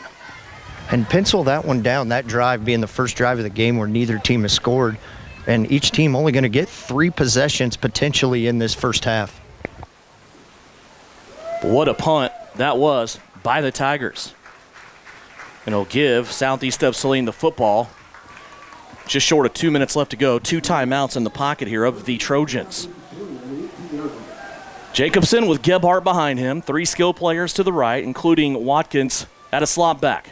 They're going to fake it to Gebhardt. Jacobson rolling out into the slot. Here's Thaxton, who has it out in front again. One thing I love about Tucker Thaxton, he puts those hands and arms out in front. He catches the football out in front, and he makes it a play. Boy, he has such great hands, and he takes it out to the 33. Yeah, don't let the ball get in your chest right here. Southeast is going to go fast. 15-yard gain. They're going again. Jacobson this time, rolling out to the left. Wants to put it down the field again. Here's Thaxton, and it's going to be incomplete. 10 of 11. That's the first incompletion tonight between Gannon Jacobson and Tucker Thaxton. Yeah, I think that's an okay throw right there. If you're going to throw it, make sure your guy can get it or nobody's going to get it. You have more plays, right? Still got some time. 1:34 left to go. 2 timeouts. 2nd down and 10. They moved Tucker inside this year, playing more of a slot receiver instead of being a runner down the sidelines. And, boy, he looks good in this game. Second down and 10 here. Clock stopped after the incomplete pass. Jacobson, long count, takes the shotgun snap. Play action to Gebhardt, being chased. It's a throwback now to Gebhardt, and it's over his head, incomplete. That'll bring up third down and 10. That's tough right there because Malachi Hopkins, the far wide receiver, had ran his defensive back 15 yards down the field, had 3 offensive linemen in front of Grady. He may still be running if he catches that football. I say this a lot with Southeast of Saline. You almost get the feel that that's a setup play for later on, don't you? I mean, you fake that play, you go deep to the receiver you're talking about, but maybe not something you want to show at this point in the game. Remember, if you're going to look around the corner, Southeast of Saline will get the football to start the second half, but they have a third down and 10 they're facing right now. Shotgun snap back to Jacobson. Heat from behind. He's going to step up in the pocket. Still has some time, and he's going to throw it away. Threw it between 2 receivers. He was hit as he threw. Gannon Jacobson a little slow getting up. He was hit that time by Isaac Girton. Girton there to help him up. Jacobson takes his time, though, as he's going to walk back to the huddle. Now 4th down and 10, and we will see Evan Watkins and the Southeast of Saline punt unit come onto the field. And I think with experience that'll come. Gannon, you can't take those hits like that this early in the game. You've got to get the ball out, make your decision early so you can avoid big hits like that. 10 of 14 now, passing the football for Southeast of Saline. They will kick it away to Clay Center here. Watkins standing back with his heels at his own 20-yard line. Owen Craig back deep, and here's Jace Weller, blocked the punt. Watkins, though, picks it up. Here comes Evan Watkins trying to run away, and he's going to be taken down by Weller at the 31. This is a guy that just spent a whole half quarter almost on the bench getting medical attention. Jace Weller comes in, he blocks the punt, then he makes the tackle after Evan Watkins recovers the punt. Jace Weller just made the play of the game for the Tigers. Yeah, and they missed a face mask right there. Watkins picks that ball up to go off running and completely about had his helmet ripped off right there as Coach Gebhardt is letting him know about it. Jace Weller comes in and blocks that punt, and Clay Center takes over with 1:14 left to go here in the second quarter and 2 timeouts remaining. They have the football at the Southeast 31-yard line. I'm not sure what was ailing Weller, but obviously they got it fixed. Here's Platson rolling out. Once to the right-hand side, stiff arm on Gebhardt. Tries to play it to a receiver. It's Henry on that far sideline, and it's incomplete. Gebhardt that time heating up Platson as they both ran towards the sideline. Yeah, much better coverage right there. Gannon kind of got sucked up a little bit and was able to drop back into coverage as the receiver had kind of released right in the middle of the field. Good job on the far side by Malachi Hopkins as well as covering that third. 1:09 left to go here in the second quarter. 14-14. Clay Center at the 31-yard line of Southeast after the blocked punt. Second down and 10. 2 receivers to the right-hand side. Weller a solo to the left. Platson throws right. It's going to be picked off. Southeast of Saline had it, but it looks like it's going to hit the turf. Thaxton was there with it. Rush, you had a great look at that on your side. Yeah, Tucker Thaxton read that route extremely well as Walker Henry as well as Weston Hammond kind of ran into each other on that crossing route, and Tucker just stepped right in between them. And tough play to make, but it went right through his arms as he slid down on the ground. Now third down and 10 for the Tigers. Remember, they do have a kicker in Walker Henry. His brother was a kicker last year on this team. Walker Henry takes it over this year. He is 2 for 2 so far on extra points. There is a little bit of slight breeze from east to west down here as well. 3 skill guys on the right-hand side. Weston Hammond, one of them. Platson drops back to pass. Has a little bit of heat on him. He hits Owen Craig, and Owen Craig has the ball hit him in the hands, and he drops it. 3 straight incomplete passes for Clay Center. Now the Tigers are facing fourth down with 58.9 seconds left to go. It's 4th down and 10 for Clay Center. What a stand this would be as the momentum clearly shifted to Clay Center after that block punt, and now you get 4th and 10 on 3 straight incompletions. See if you can get your defense off the field and give this offense one more shot. Of course, Southeast would love a sack here. They have been able to get to Cole Platson, just haven't been able to bring him down on a couple of different occasions. 4th down and 10 from the Southeast of Saline 31-yard line. Platson for the Tigers. Throws the flag screen out to the right-hand side. Southeast of Saline is there. Grady Gebhardt and friends at the 30. They're going to hold that down to a 1-yard gain. Getting up off the bottom of the pile this time for Southeast of Saline was Canyon Douglas. What a play by Douglas and Gebhardt. Yeah, Douglas did a great job of blowing up the blockers in front of him, really giving him nowhere to go. So now still 2 timeouts. Really not that much time has ran off the clock since you last punted the ball. Yeah, turnover on downs here for Clay Center will stop the clock with 52.5 seconds left to go. So really the defense for Southeast of Saline gives them the luxury of starting over here with a first down, really where the ball was to begin with. Here's the delay route on the handoff to Gebhardt. Grady busts through 12, 13 yards for Grady Gebhardt. As he crosses the 40-yard line, he'll be brought down, they're going to say, at the 42. It's a gain of 12. Malachi did a good job of having his guy blocked off over there and then got beat and did a good job not blocking in the back. Ball out to the 42-yard line. Southeast wants to go quick here. Clock running, 42 seconds. Here's a screen play out to Thaxton. Catches it out in front. He'll make it to the 47 on a gain of 5, and then he's gang tackled. Another catch by Tucker Thaxton. About 4 seconds just ran off the clock with the official trying to stop it. That'll take the clock all the way down to the 32-second mark. And a timeout for Southeast of Saline. That is Coach Gebhardt's second timeout. He has 1 remaining as we keep it right here. Chance to remind you, coming up at halftime, we'll have Coach Gebhardt as he goes to the locker room for the halftime break. This new stadium in Clay Center, I don't know if the Trojans will go to the locker room or not. They actually have to walk a couple of blocks. Yeah, I said blocks. Down the street to the middle school. And I don't know if they will take that journey or not. They did last year. But there are not locker rooms right here at the field. It is a little bit of a journey for Southeast of Saline to go to the locker rooms here at the middle school. That is across the street and a little bit to the west. A couple updates from the Bennington State Bank scoreboard while we have a minute. These are all end of first quarter scores. Mays South up 21-7 on Salina South. TMP and Norton, which a lot of polls have Norton at the top of Class 2A, tied 0-0. Pratt 8, Halstead 0. Hillsboro 7, Larned 0. Not a lot of scoring once again going on in the first quarter of this week's game. Juliana Yanez, the Southeast of Saline volleyball coach, will also join us at halftime. Tyler Henry got a chance to have a conversation with her about Southeast of Saline Lady Trojan volleyball earlier today. We will have that for you at halftime as well. That's brought to you by 1L Garrettson at SalinaHomes.com. Second down and 5.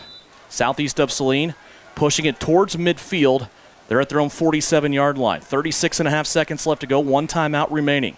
Here's Thaxton in motion. They're going to fake the handoff to Tucker. Now a slip screen to Gebhardt. He has some space. Bust through a couple of Tigers. He's going to come across midfield and go to the 42 on the other side. It's a gain of 11 on the screenplay. Jacobson to Gebhardt.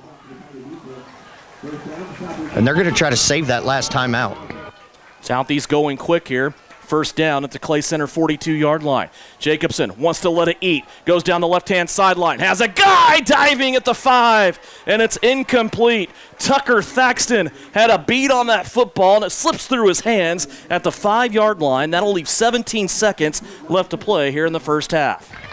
And maybe the best throw that Gannon Jacobson's had. Throw it to where your receiver's going to go, not to where he's at. Giving Thaxton a shot right there to catch it. That slant to Thaxton on the last touchdown, the second touchdown for Southeast.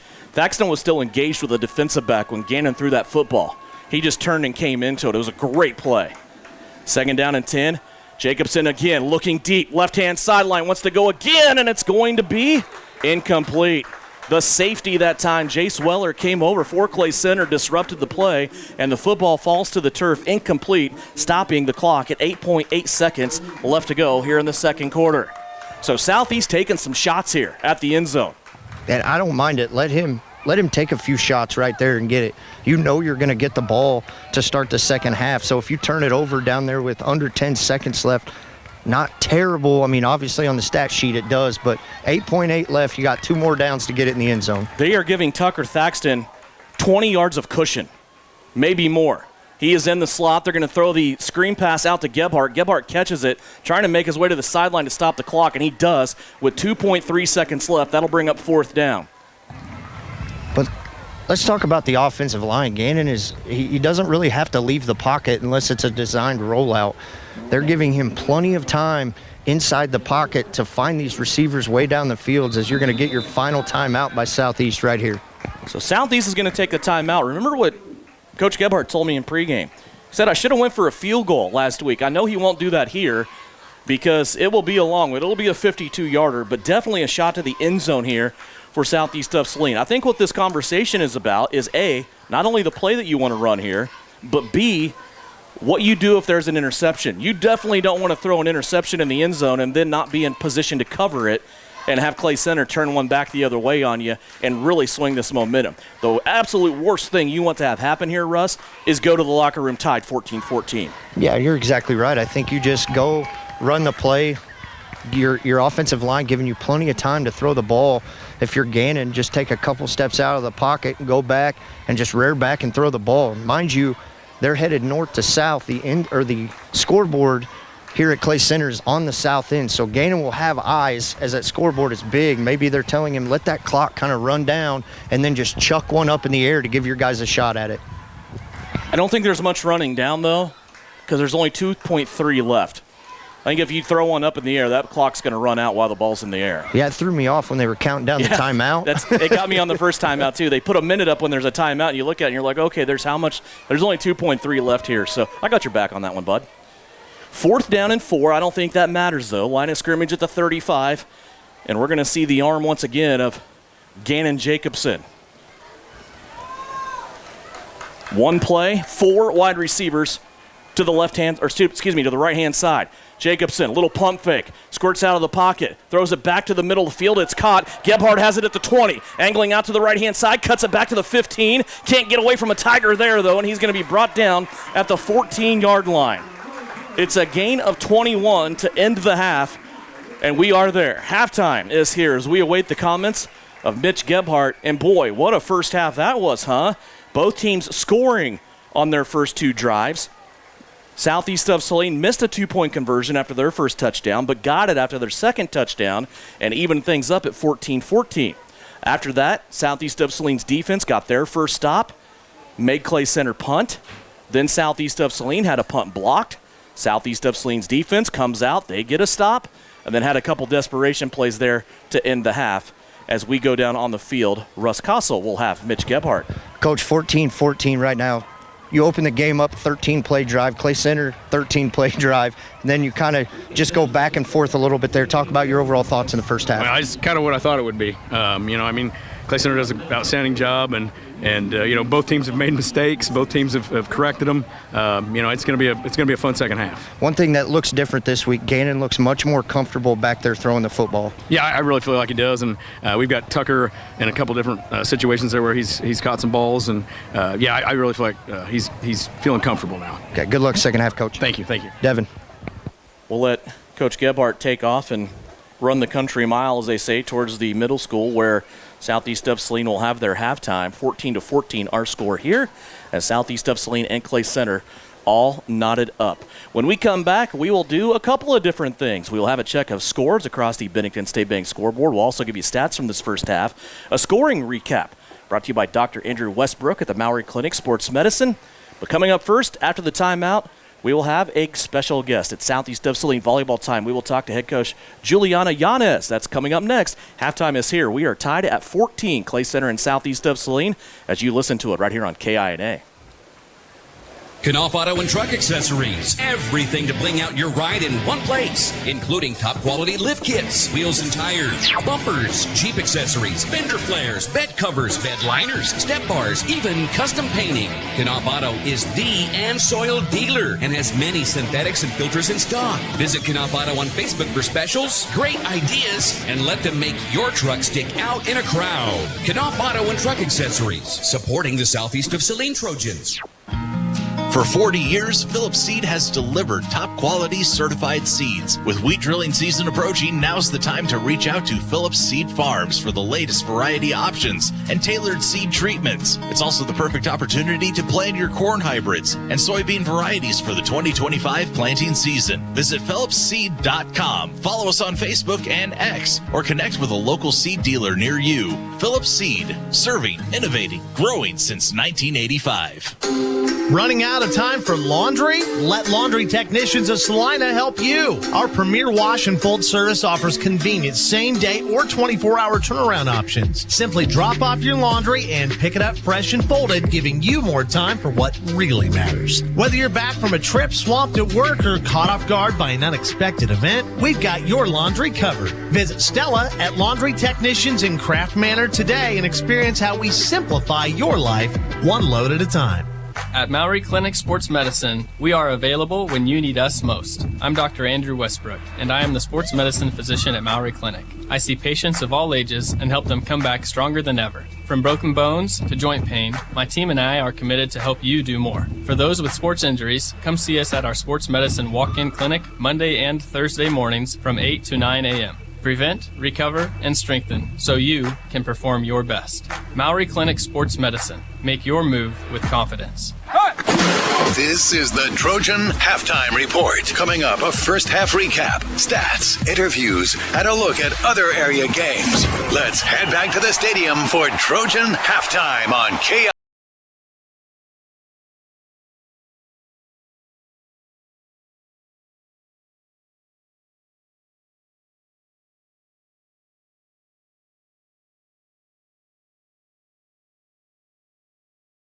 Back here on the Kickoff Auto and Truck Accessories Halftime Report, it's Tyler Henry, and it's time now to catch up with Juliana Yanez, head volleyball coach at Southeast of Saline. Our conversation brought to you by Juanel Garrettson at salinahomes.com. And Coach, first and foremost, thank you so much for taking some time and coming on the halftime show today.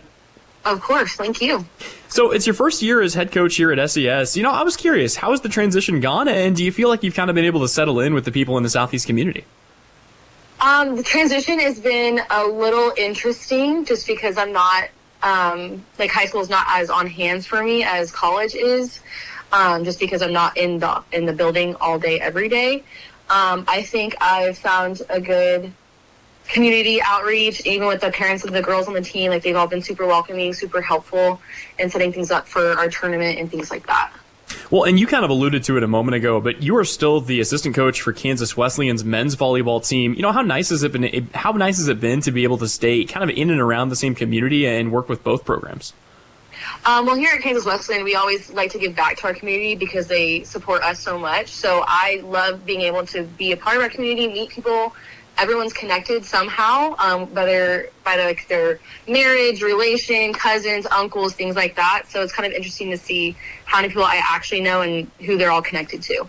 You've helped to lead a really strong turnaround. I wouldn't even say a turnaround, really kind of building from the ground up with Kansas Wesleyan's men's volleyball team. Do you feel like that experience as an assistant has kind of, taught you some valuable lessons as you take on the head coaching role here?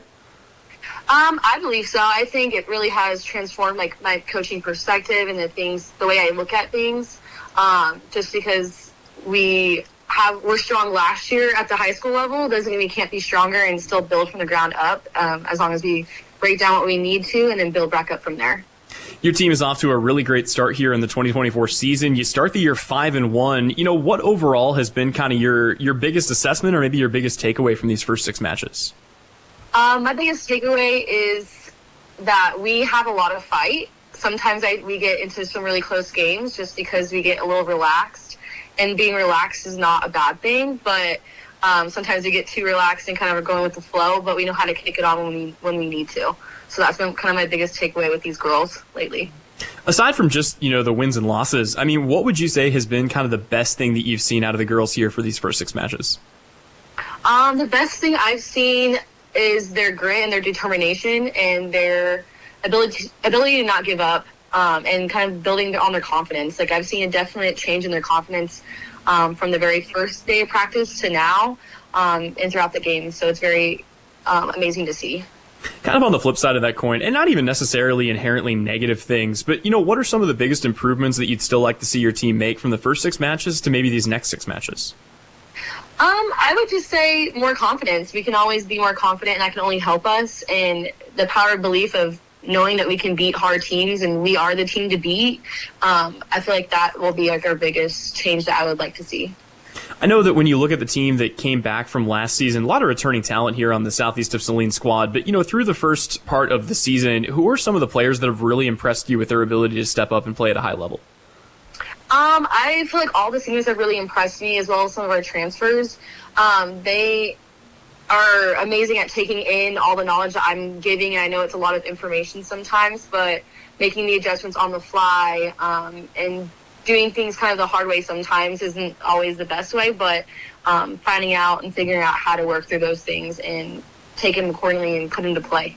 Well, and I think that leads me right into my next question, because volleyball, I think a lot like basketball too, in a way, you have to have good coaching, but you also need kind of those coaches on the floor, so to speak. Who are kind of the vocal leaders on this team that really do act as kind of the coaches on the floor? I would say Macy and Christina are our biggest coaches on the floor. They're very positive and very determined to win, and kind of want it for all of them, not just for themselves. Who are some players that maybe haven't had, that have had an impact, certainly, but that you still expect kind of have maybe another gear that they can reach that we might see break out here down the stretch? I would think Carly Dye, our libero this year. I think she has a lot more potential than she believes in herself, and I think when she cracks that confidence level, she'll be up there with one of the best. You guys have an upcoming tournament here coming up on Saturday, and before we get into kind of the time and the location and where people can come, what are you expecting to see out of the competition that you guys will face here this weekend? Definitely wanting to see a higher level of competition and see our girls face off on things that we haven't seen yet, and kind of test us a little bit.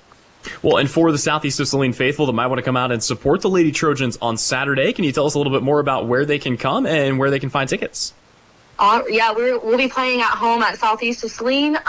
Tickets are $7 for adults and $5 for students. Just come. Our first game starts at 9, our next is at 10, and our next is at 11, then we go into bracket play after that. Then come out all day, hang out, talk to us, support us. It would be great to see everybody there. Did have a few more questions for you on the schedule. Obviously, once you get out of tournament play, it seems like things really start to focus up in terms of, league and then eventually regionals as well. But, when you look at the rest of the NCAA, how do you feel like the competition stacks up in your league this year? I think we'll have a lot of tough battles coming up toward the end of our season. And now, this week will be our test to see where we can push through, and then kind of go from there. We take it day by day. And last thing for you here, Coach, but when you look at, what you feel like your team needs to do to keep the good times and the wins coming here on Saturday, overall, what would you say are your biggest keys to the matches, and what do you really want to see out of the girls here this weekend? I think our biggest keys will be communication and confidence. I think confidence can really take a team from one level to another, and I think once we find that in our rhythm in our trust with each other, I think we'll be set. Great stuff. Well, Coach, thank you so much for stopping by, and best of luck to your team the rest of the way. Awesome. Thank you so much. Once again, that was SES head volleyball coach Juliana Yanez. Our conversation presented by our friends at 1L Garrettson at SalinaHomes.com. Coming up next, more of the Kickoff Auto and Truck Accessories halftime show and the second half between Southeast of Saline and Clay Center. It's all right around the corner. You're listening right here on KINA. It is third down and 8 for the Trojans. They really need to make the right call here. During the football game, it's crucial to make the right call. And in real estate, one call can bring a positive outcome from your real estate experience. Whether you're looking for real property, upsizing to make room for the family, downsizing, or acquiring investment property, call 1L Garrettson at Salina Homes. What a call! Touchdown, Trojans! Buy or sell, call 1L. This year, we considered hiring an ad agency to help with our marketing. They pitched impressive visuals and a script that was inspiring. And exotic animal mascots to help grab your attention. In the end, we just decided to tell it to you straight. Shelter Insurance has award-winning customer service at affordable rates. Plus, our local agents are there to help you understand what coverage you need. Hey, Salina, come see us at the Kelly Kitchener Agency near the intersection of Cloud and Ohio. We want to be your Salina, Kansas insurance agent. Fall is the absolute best time for the experts at Commercial Tire Centers to look over your vehicle. Summer was tough on your tires, and winter's coming on strong. You don't want to be with tires that aren't performing. Car, truck, SUV, trailers, farm, and big rigs. Commercial Tire will help you keep safe and productive. Commercial Tire Centers, West Crawford and North 9th in Salina. Commercial Tire Centers, where service is everything. Whether on the field, court, or in the operating room, experience matters. A coach loves an experienced team just like a patient values an experienced doctor. Salina Ortho has ABOS board-certified physicians with over 40 years of orthopedic service. If you need help staying active or just want to discuss options regarding the newest techniques and services and specialties that Salina Ortho provides, see one of our trusted physicians or visit salinaortho.com. Salina Ortho, your voice, your choice, past, present, and future. You're listening to Southeast of Saline Football on KINA. Back here at Clay Center, Devin Haney, Russ Kossel, Brian Denon as we go through halftime here. A little extended halftime as Clay Center is celebrating homecoming here in week number 2. And right now we got a football game to back it up. 14-14 is our score as Clay Center and Southeast of Saline are tied here at the break. Let's go over stats for you, brought to you by the Bank of Tesca. First, Clay Center's offensive stats. Cole Platson, 6 of 11 throwing the football, 48 yards and a touchdown. His main targets so far have been Jace Weller, 3 catches, 19 yards and a touchdown. Owen Craig, 3 catches, 29 yards. Rushing the football, Platson is the leading rusher, 10 carries, 79 yards. 6 carries, 21 yards from Isaac Girton.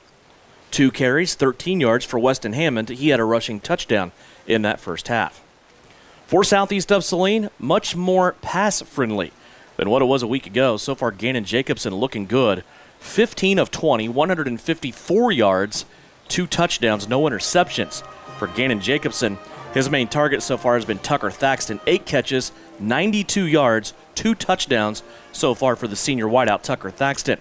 Grady Gebhardt also has 4 catches, 35 yards, a catch for Caden Berrigan at 10 yards, and a catch for Evan Watkins of 6 yards. Leading rusher so far for Southeast of Saline is Grady Gebhardt, 12 carries, 60 yards as he averages 5 yards a carry. Gannon Jacobson, 3 carries, 5 yards. Tucker Thaxton took an end around that Clay Center stuffed out and threw him for a loss. Total Bank of Tesca numbers from the first half. Clay Center, 93 yards rushing, 48 yards passing, 142 yards of total offense. For Southeast of Saline, 60 yards rushing, 154 passing, 214 yards for Southeast of Saline there in the first half of action. Tied 14-14. Let's see how we got there with our scoring recap. It's brought to you by Dr. Andrew Westbrook and Maury Clinic Sports Medicine. First drive of the game, 13 plays. Clay Center took the opening kickoff, and 13 plays later, they were down the field. A 4-yard touchdown pass on 4th down from Platson to Weller. The kick after by Henry was good, and the Tigers were up 7-0. Southeast of Saline would get the football back. They would also have a 13-play drive. Gannon Jacobson would find Tucker Thaxton on a 4-yard touchdown play. 2-point conversion did not go for Southeast of Saline, and they would trail by 1 point. Clay Center would get the football back. They again would assemble a very long drive, and they would score with 7:22 left to go in the second quarter. 11 plays in that drive ended up on a Weston Hammond 1-yard touchdown run. The kick after by Henry was good, and Clay Center led 14-6. Southeast of Saline would get the football back, and they would go right down the field as well. Gannon Jacobson, 18-yard touchdown pass to Tucker Thaxton once again. 2-point conversion by Gannon Jacobson on the run was good, and that tied us up at 14-14.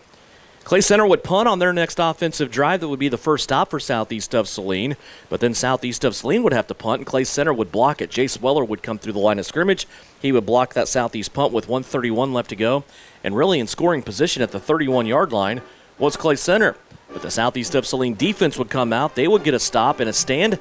Clay Center would turn it over on downs with 58 seconds left to go.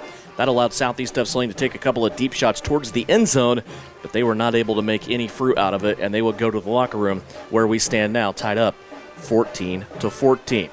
We'll take a 3-minute timeout. When we come back, Russ Kossel has been perusing the Bennington State Bank scoreboard. They'll go over some area scores of interest when we come back here to Clay Center. It's a 3-minute timeout. We're at halftime. It's homecoming in Clay Center with the Tigers and Trojans tied at 14-all. Stardust Trophy has been a family-owned business in downtown Salina since 1976. That tradition continues today. While Valerie and Wendell may be setting their sights on future vacations, Mallory is ready to serve you with a new name, products, and services.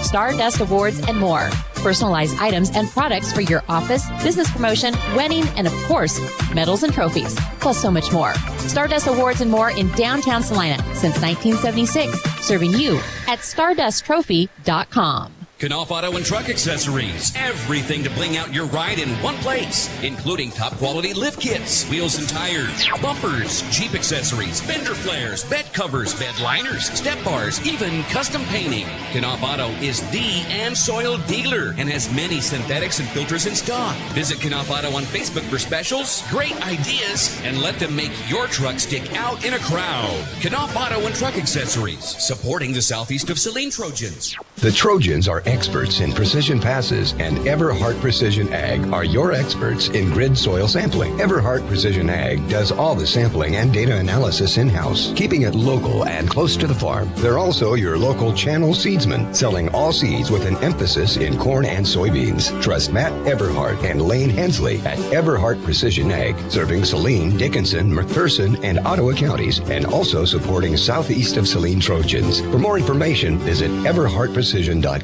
The Southeast of Saline School District has a long-standing reputation for excellence. This excellence in public education has been a source of great pride and one of the factors contributing to the quality of life in our community. The Southeast of Saline Education Foundation works in partnership with the USD 306 School District and the community that it serves to maximize student potential, thereby creating a lasting legacy, not only for our children, but for our community. The Southeast of Saline Education Foundation salutes the Trojan Sports Program.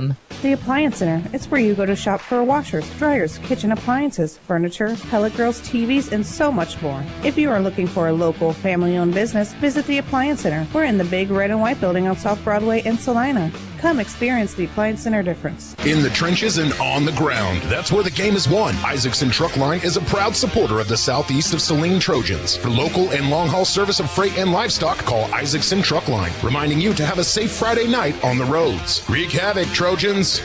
We've all dreamt of being able to remove some of our localized excess fat, but now we can also move it to other parts of our body. Imagine being able to take some of your excess arm or thigh fat and use it to enhance the size and shape of your breast, or removing that little belly pouch and using it to give your face its natural volume and contour back. At Salina Medical Aesthetics, the possibilities are truly endless. Is Beautiful right for you? Contact Salina Medical Aesthetics for a free consultation with one of our certified physicians. SalinaMedAesthetics.org.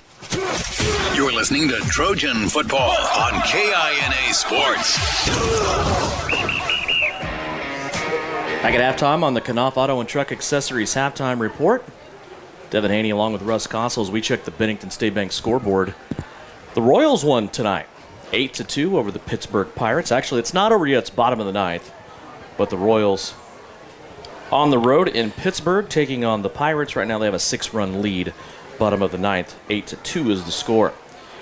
Yes, some college football going on a Friday night. Both of them. Yeah. So KU right now playing at Children's Mercy Park at the Legends area, Kansas City, in a close one with the Runnin' Rebels of UNLV. 17-16, Jayhawks leading by 1. That is in the third quarter with 6:37 left to go. And Kansas State playing at home against Arizona.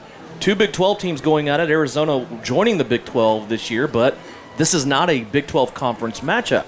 This deal was struck before the Big 12 had Arizona join, so this year is a non-conference game. Right now, K-State leading 14-7 as they work their way towards halftime. Here it is 14-14, and Russ has more scores along the Bennington State Bank scoreboard. Yeah, a couple scores around, of course, one on the Eagle platform that you can watch online. Plainville up 20-6 at the half on Sacred Heart. The other game going on, the area game of the week, Abilene-Chapman, that rivalry that stems back pre-1900. Abilene up 28-0 on Chapman, a Chapman team who won a game in really a weird fashion last week against Smith Center. Is that 10-8? 10-8, yeah. They won the game on a fourth down snap that went over the head of the punter of Smith Center for the 2 points. Heston is up on Hoisington 21-16. Hoisington struggling. They lost to 3A Pratt week 1. Last week, Salina Central up 21-7 on Arc City. Cheney up 28-0 on Kingman, and this Kingman team that this Southeast team will play later on at Kingman in 2 weeks. And then when you get into district play as well, Hillsboro, Southeast will travel to Hillsboro as well. Hillsboro up 21-0 on Larned at the half.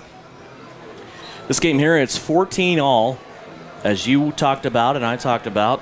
The first two possessions, the first 4 drives, first 2 possessions for each team, long drives, lots of plays, just kind of down the field, some third and fourth down conversions, and they were able to score on each of their first 2 drives, making it 14-14. Then a couple of stops on offense, a crazy play by Jace Weller, who he blocked a Southeast of Saline punt. And we are at 14-14 here at the break as we are looking forward to the third quarter. And that homecoming halftime was long enough. I feel like we're getting ready to start a whole new ball game here. What do you take from that first half for us, and what do you see as your new image audio keys to success here in the second half? I think for Southeast on the defensive side of the ball, you got to tackle better. You had multiple plays where you had the running back or Platson, stopped in the backfield and he breaks tackles. They're running up the middle, not wrapping up, just kind of arm tackling it. And I think this may be the fastest team that we've seen Southeast face. We thought coming into this year, Southeast had overall, great speed from all 11 on the field, and I think they're equally matched right now with this Clay Center team. And on offense, really the only stumble was that one drive where you had to punt and the punt got blocked, but you were able to stand up right there on the defensive end. So you heard Coach say Gannon looks much more comfortable in the pocket and a lot more throwing this week than last week. Grady's kind of been held in check. He hit, you called it. He has 12 carries for 60 yards. Still averaging 5 yards a carry. That's not terrible at all. You wouldn't take that, but he's getting hit a lot more this week than he did last week. Southeast of Salina, I thought in that second quarter, they found something where I feel like the right side of Southeast of Salina's offensive line is also the strength of Clay Center's defense. But running left, I thought Southeast of Salina had an advantage, and Gebhardt was able to break off a couple of runs, back-to-back runs that totaled over 20 yards. I think there's something there to take away from that first half for Southeast of Salina. And I think just the Jacobson-Thaxton hookup right now is great. Southeast of Salina, though, they need somebody else to step up in the passing game. Tucker Thaxton's going to get a lot of attention here in the second half, right? They need somebody else to step up in the passing game, whether it's Malachi Hopkins, Caden Berrigan, whoever that may be. They can't just keep throwing it to Thaxton down the field and then checking it on a screen to Gebhardt. We need another guy to step up. And maybe that's why we're not coaches. Maybe they're looking, getting Watkins the ball out there, Tucker Thaxton out there a lot. But look for maybe Evan Watkins in that slot, kind of going in motion and just letting the outside guys release and go run. And then look for Evan Watkins kind of do that swing around to the middle. The middle of the field is open really for both of these teams. Secondary's dropping way back. Obviously, it was clear that both these teams are fast on the outside, and you have to keep these receivers in front of you.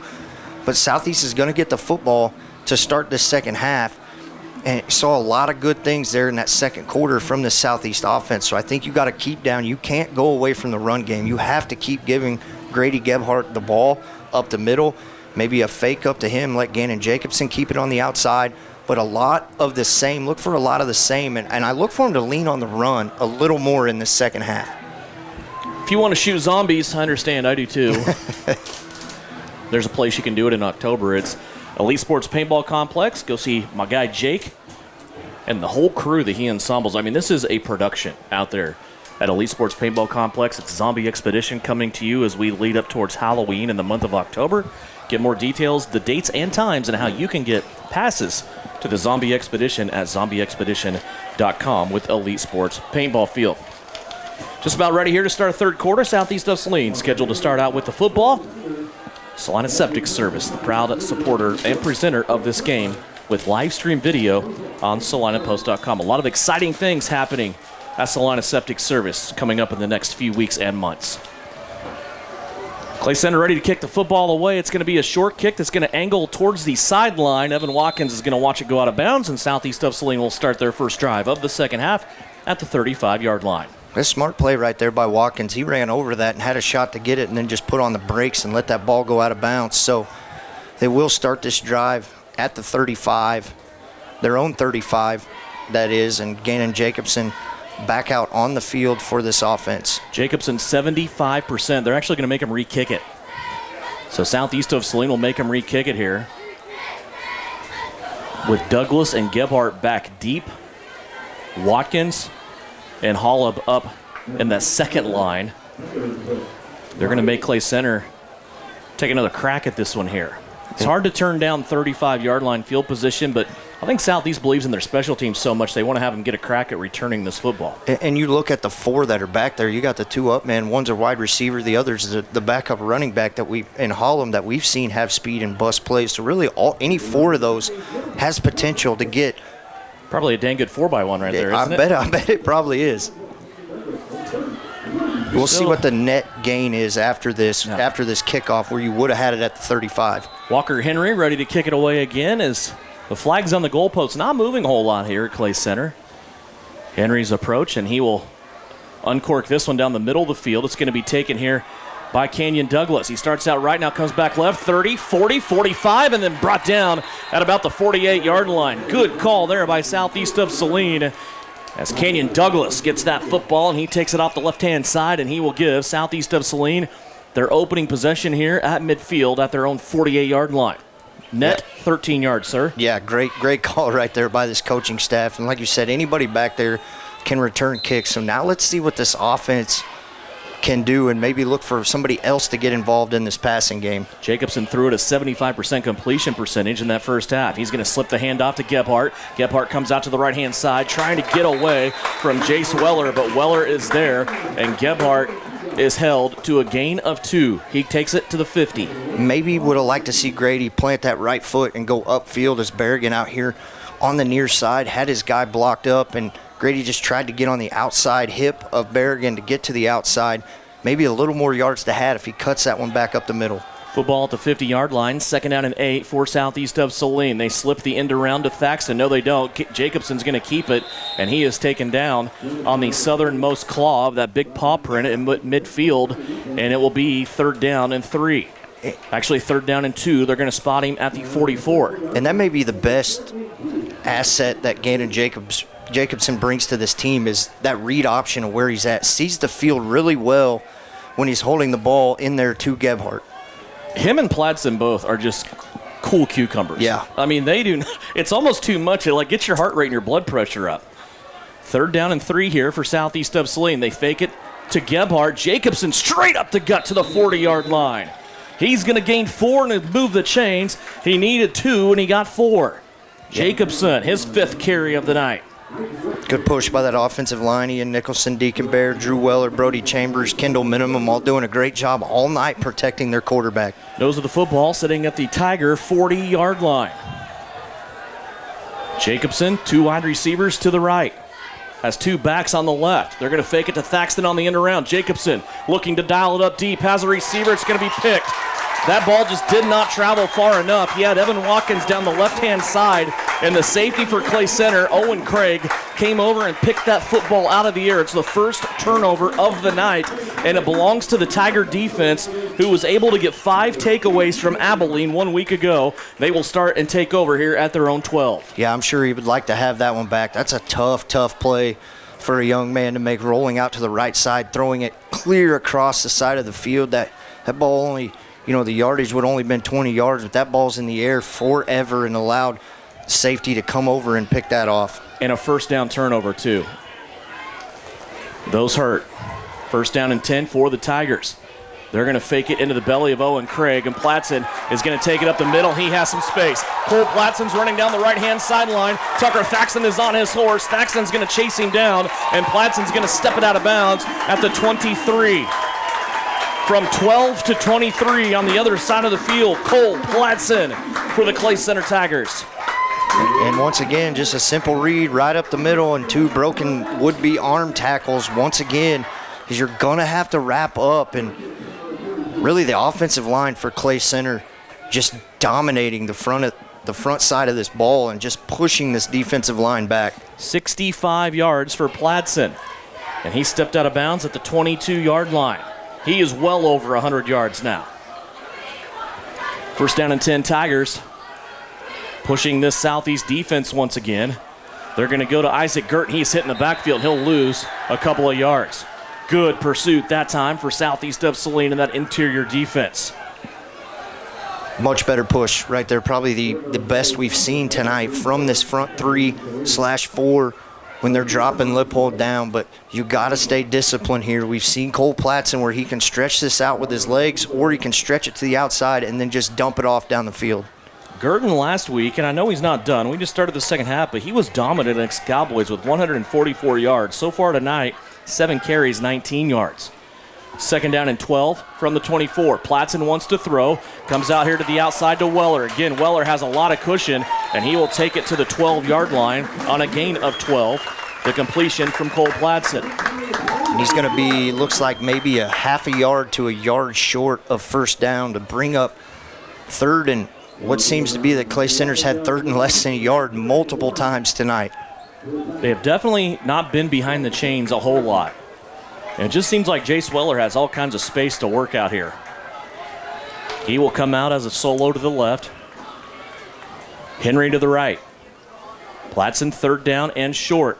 He's going to put it in the belly of Girton and then be taken down right there. He's going to lose a yard on the play. Again, that Southeast defense came calling. Drew Weller along with Canyon Douglas that time. Loss of 1. You still would like to see the first guy there be able to make a tackle.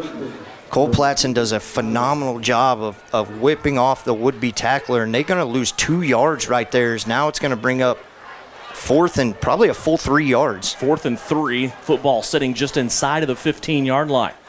Clay Center's going to need the 12 to convert. Weston Hammond comes split out to the left. They're hiding Weller in a slot to the right-hand side. Here's Platson, wants to throw over the middle and has Weller, but he dropped it. He came across the goal line and dropped the football. Now the officials are going to talk about it. They're going to say incomplete.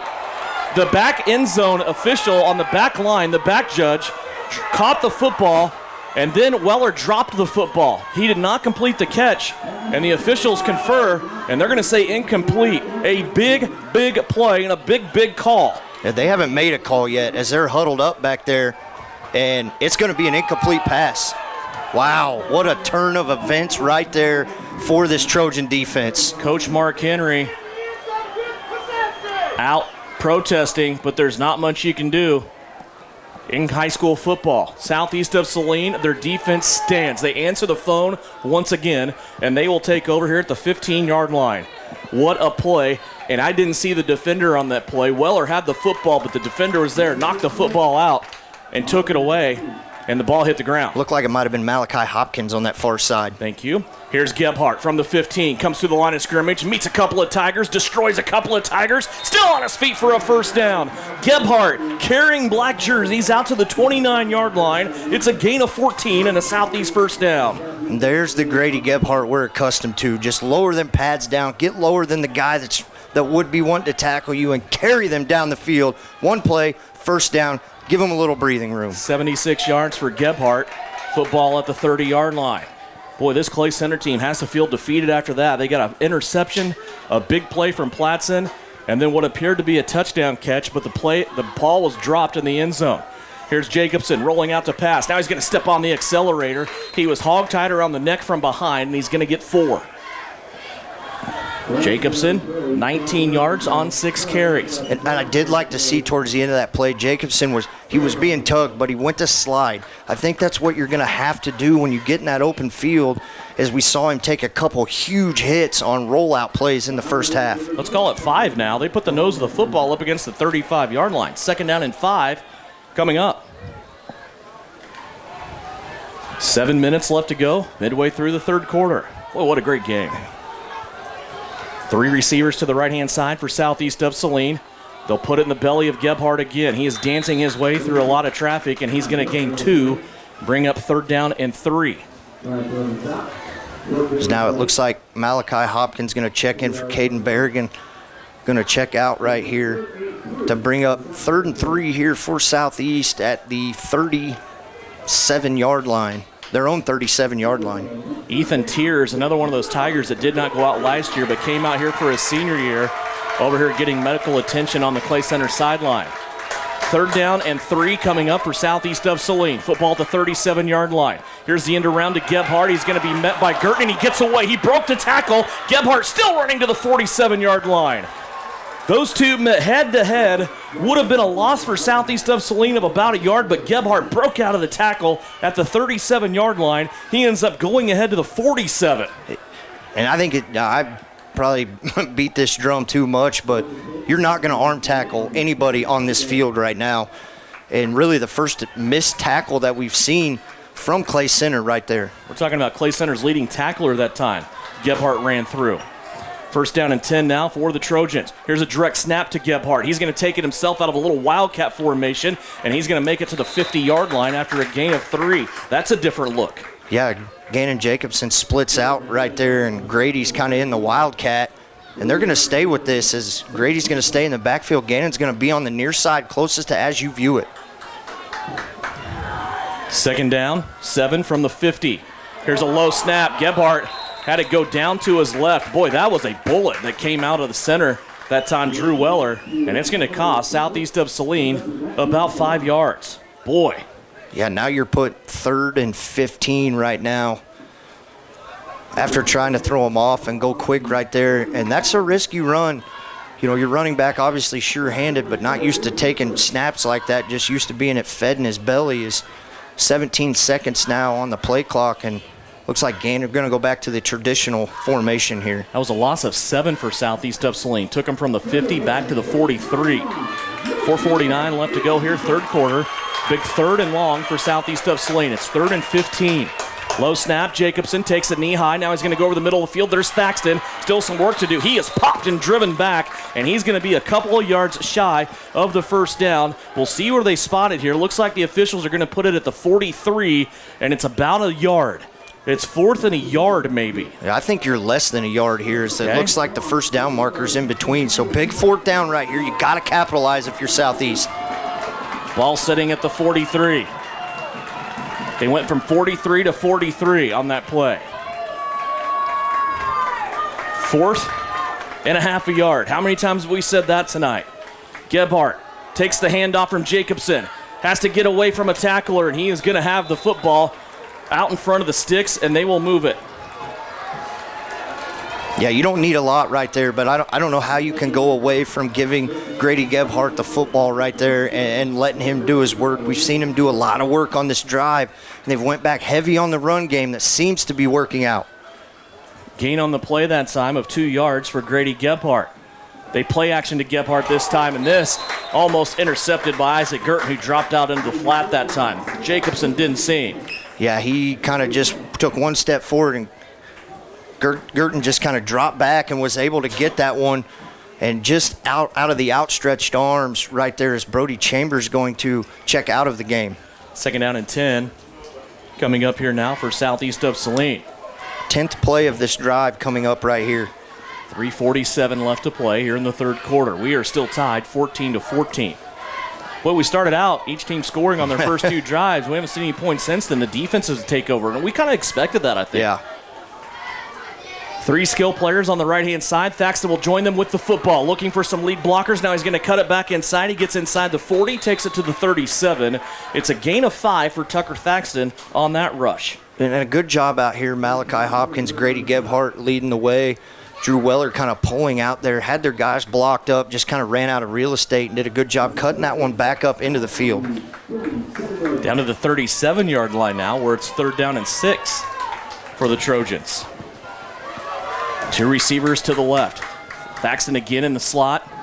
They're going to play action to Gebhardt. Jacobson rolling out. Nobody picks him up. He has open field in front of him. 25, and then dumbling down at the 22-yard line.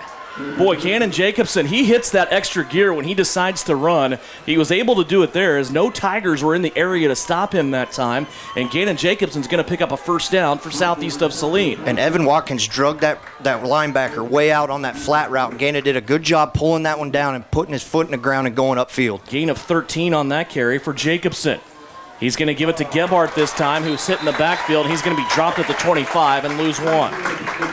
Yeah, good job on that coming from the far defensive end spot there. Gavin Riles just making a great play for a young man, a big guy on that offensive line to come all the way down the line and make that tackle.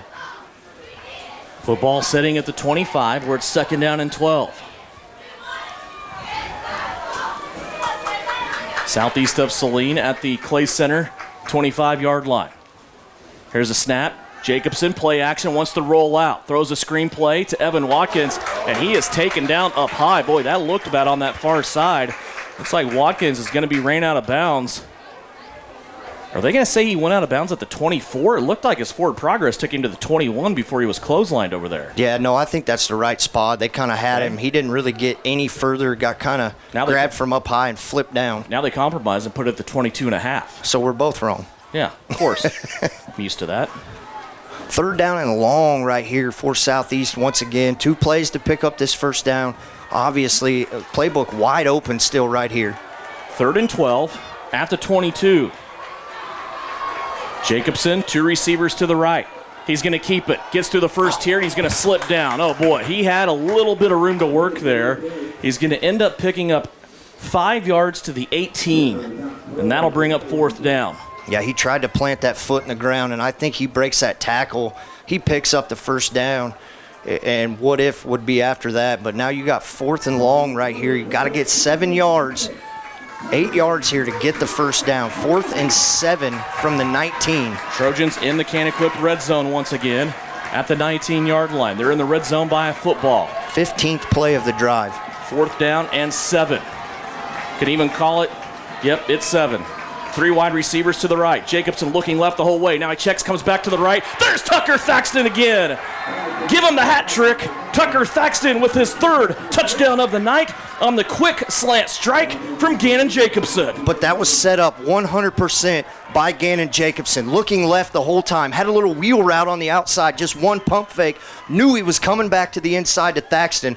Thaxton ran a great route. Shook the defender off to the right to the middle of the field. Hit him perfectly in stride on the outstretched arms. What a play by quarterback Gannon Jacobson. 19 yards on 4th down. The first score of the second half, and Southeast of Saline lining up here to go for 2.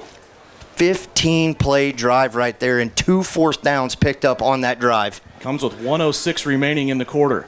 Here's the snap to Jacobson. They're running the swing and gate. Jacobson one-on-one with the Tiger. He's going to run him to the pylon. He's going to score. A big 2-point conversion tacked on for Gannon Jacobson, and the Trojans lead it by 8. 1:06 left to go in the 3rd quarter. 22-14. Southeast of Saline takes the lead, and you're watching on SalinaPost.com and listening on KINA. We all need in our business, home, car, and life. But do you really understand what's covered? And most importantly, what you are paying for? Hi, this is Rob Carlson in the Salina office of Smart Insurance. Change is good, especially if you haven't looked at your insurance policy lately. I can help you understand what you need and where the gaps are in your coverage. We provide free quotes and take pride in looking out for you. Smart Insurance, with locations in Salina, Abilene, and Harrington. Give us a call today. You are listening to Southeast Trojan Football on KINA Sports.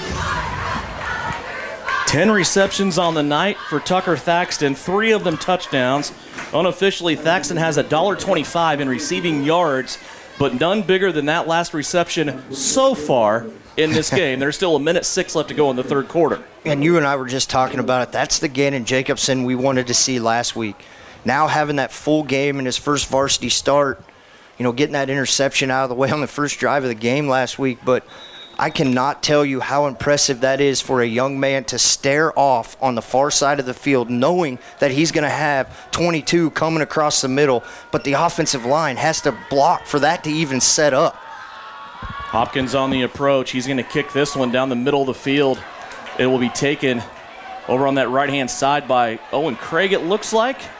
Can't really see over there as a pile of bodies go out of bounds at the 35-yard line. That's where Clay Center will take over with less than a minute left to go here in the 3rd. Southeast of Saline leading 22-14.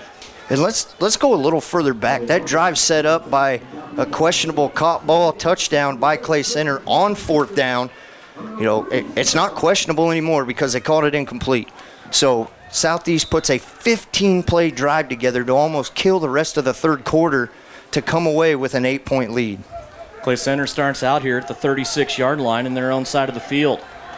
Less than a minute left to go in the 3rd. They trail for the first time tonight. 22-14, Southeast. Here's Platson. He wants to run it straight up the middle. Shakes off a would-be tackler. Now gets caught by the second guy as he comes through and gets 10 yards. Cole Platson might just say, hold my Capri Sun and watch this, and start to take over here. Yeah, Capri Sun, Kool-Aid Jammer, whatever one you give that young man, he is just putting this team on his back and so tough to bring down in the open field. Cole Platson having a whale of a game here tonight. 153 yards on the ground for the senior, who's destined for Oklahoma State to play baseball next year.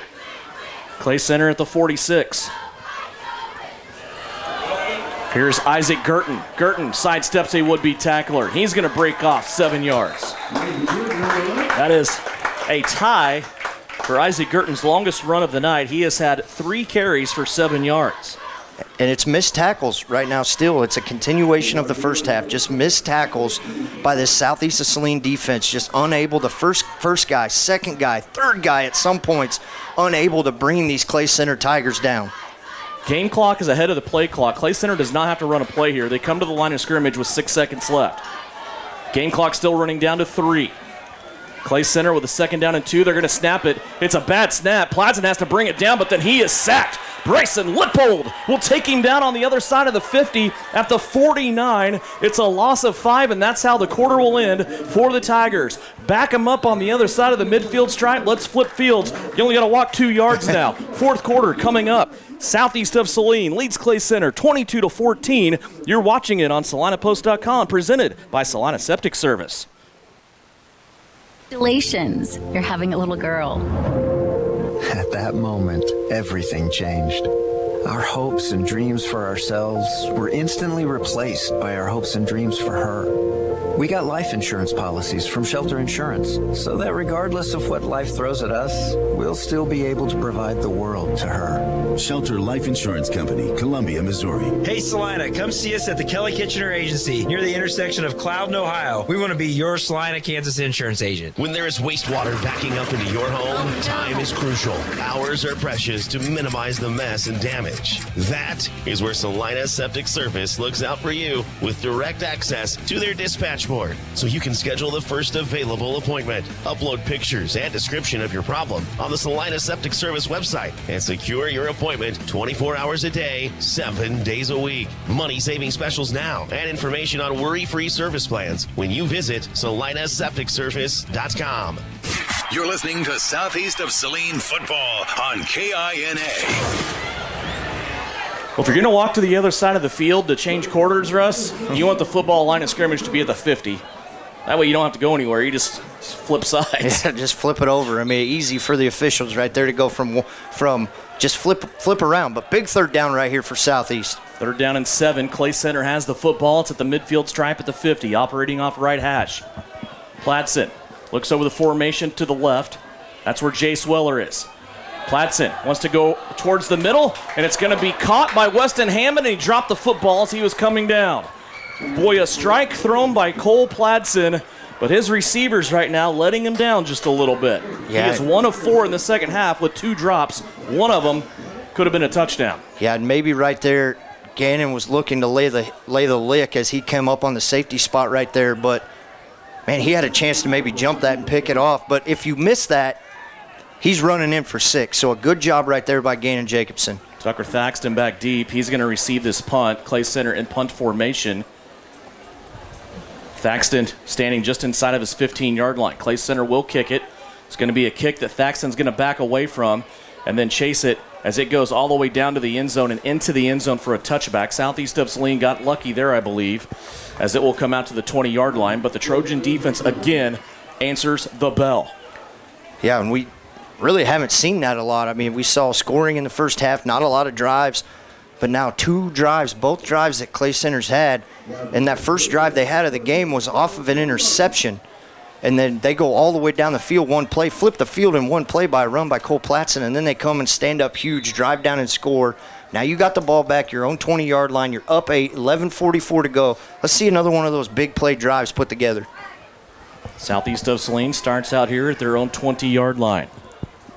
2 receivers on each side. Jacobson spreading him out. Now he's going to take it right up the gut, and he will gain 4 on the play on that rush. Yeah, very dangerous right there. He kind of sidestepped a defender and kind of put the ball way outside. You've got to keep that tuck close to your body, but a gain of 4 right there on first down, so good positive yards to start this drive.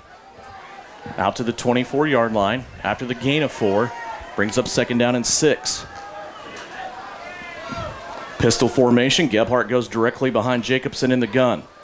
2 wide receivers to the right. Hopkins, the lone, to the left. Long count here by Jacobson. Snap by Weller. Hand off to Gebhardt. Grady starts Starts out right-hand side, has a head full of steam, and he's going to have a first down. Out across the 30, he will get to the 31. A gain of 8 by Grady Gebhardt on first down. Yeah, and the 20th carry for Grady Gebhardt on tonight. Just an absolute workhorse out there. Continuing his trend of 5 yards a carry. He is at 20 carries, 99 yards right now unofficially. Yeah, and I'm the guy that's going to chalk all those up to those 5 guys up front every time, just clearing lanes for whether it's Jacobson or Grady Gebhardt. 5+. We've seen Brody Chambers go out and take breaks. We've seen guys come in and rotate. We've seen guys kind of moving in different positions right now for the Southeast of Saline offensive line.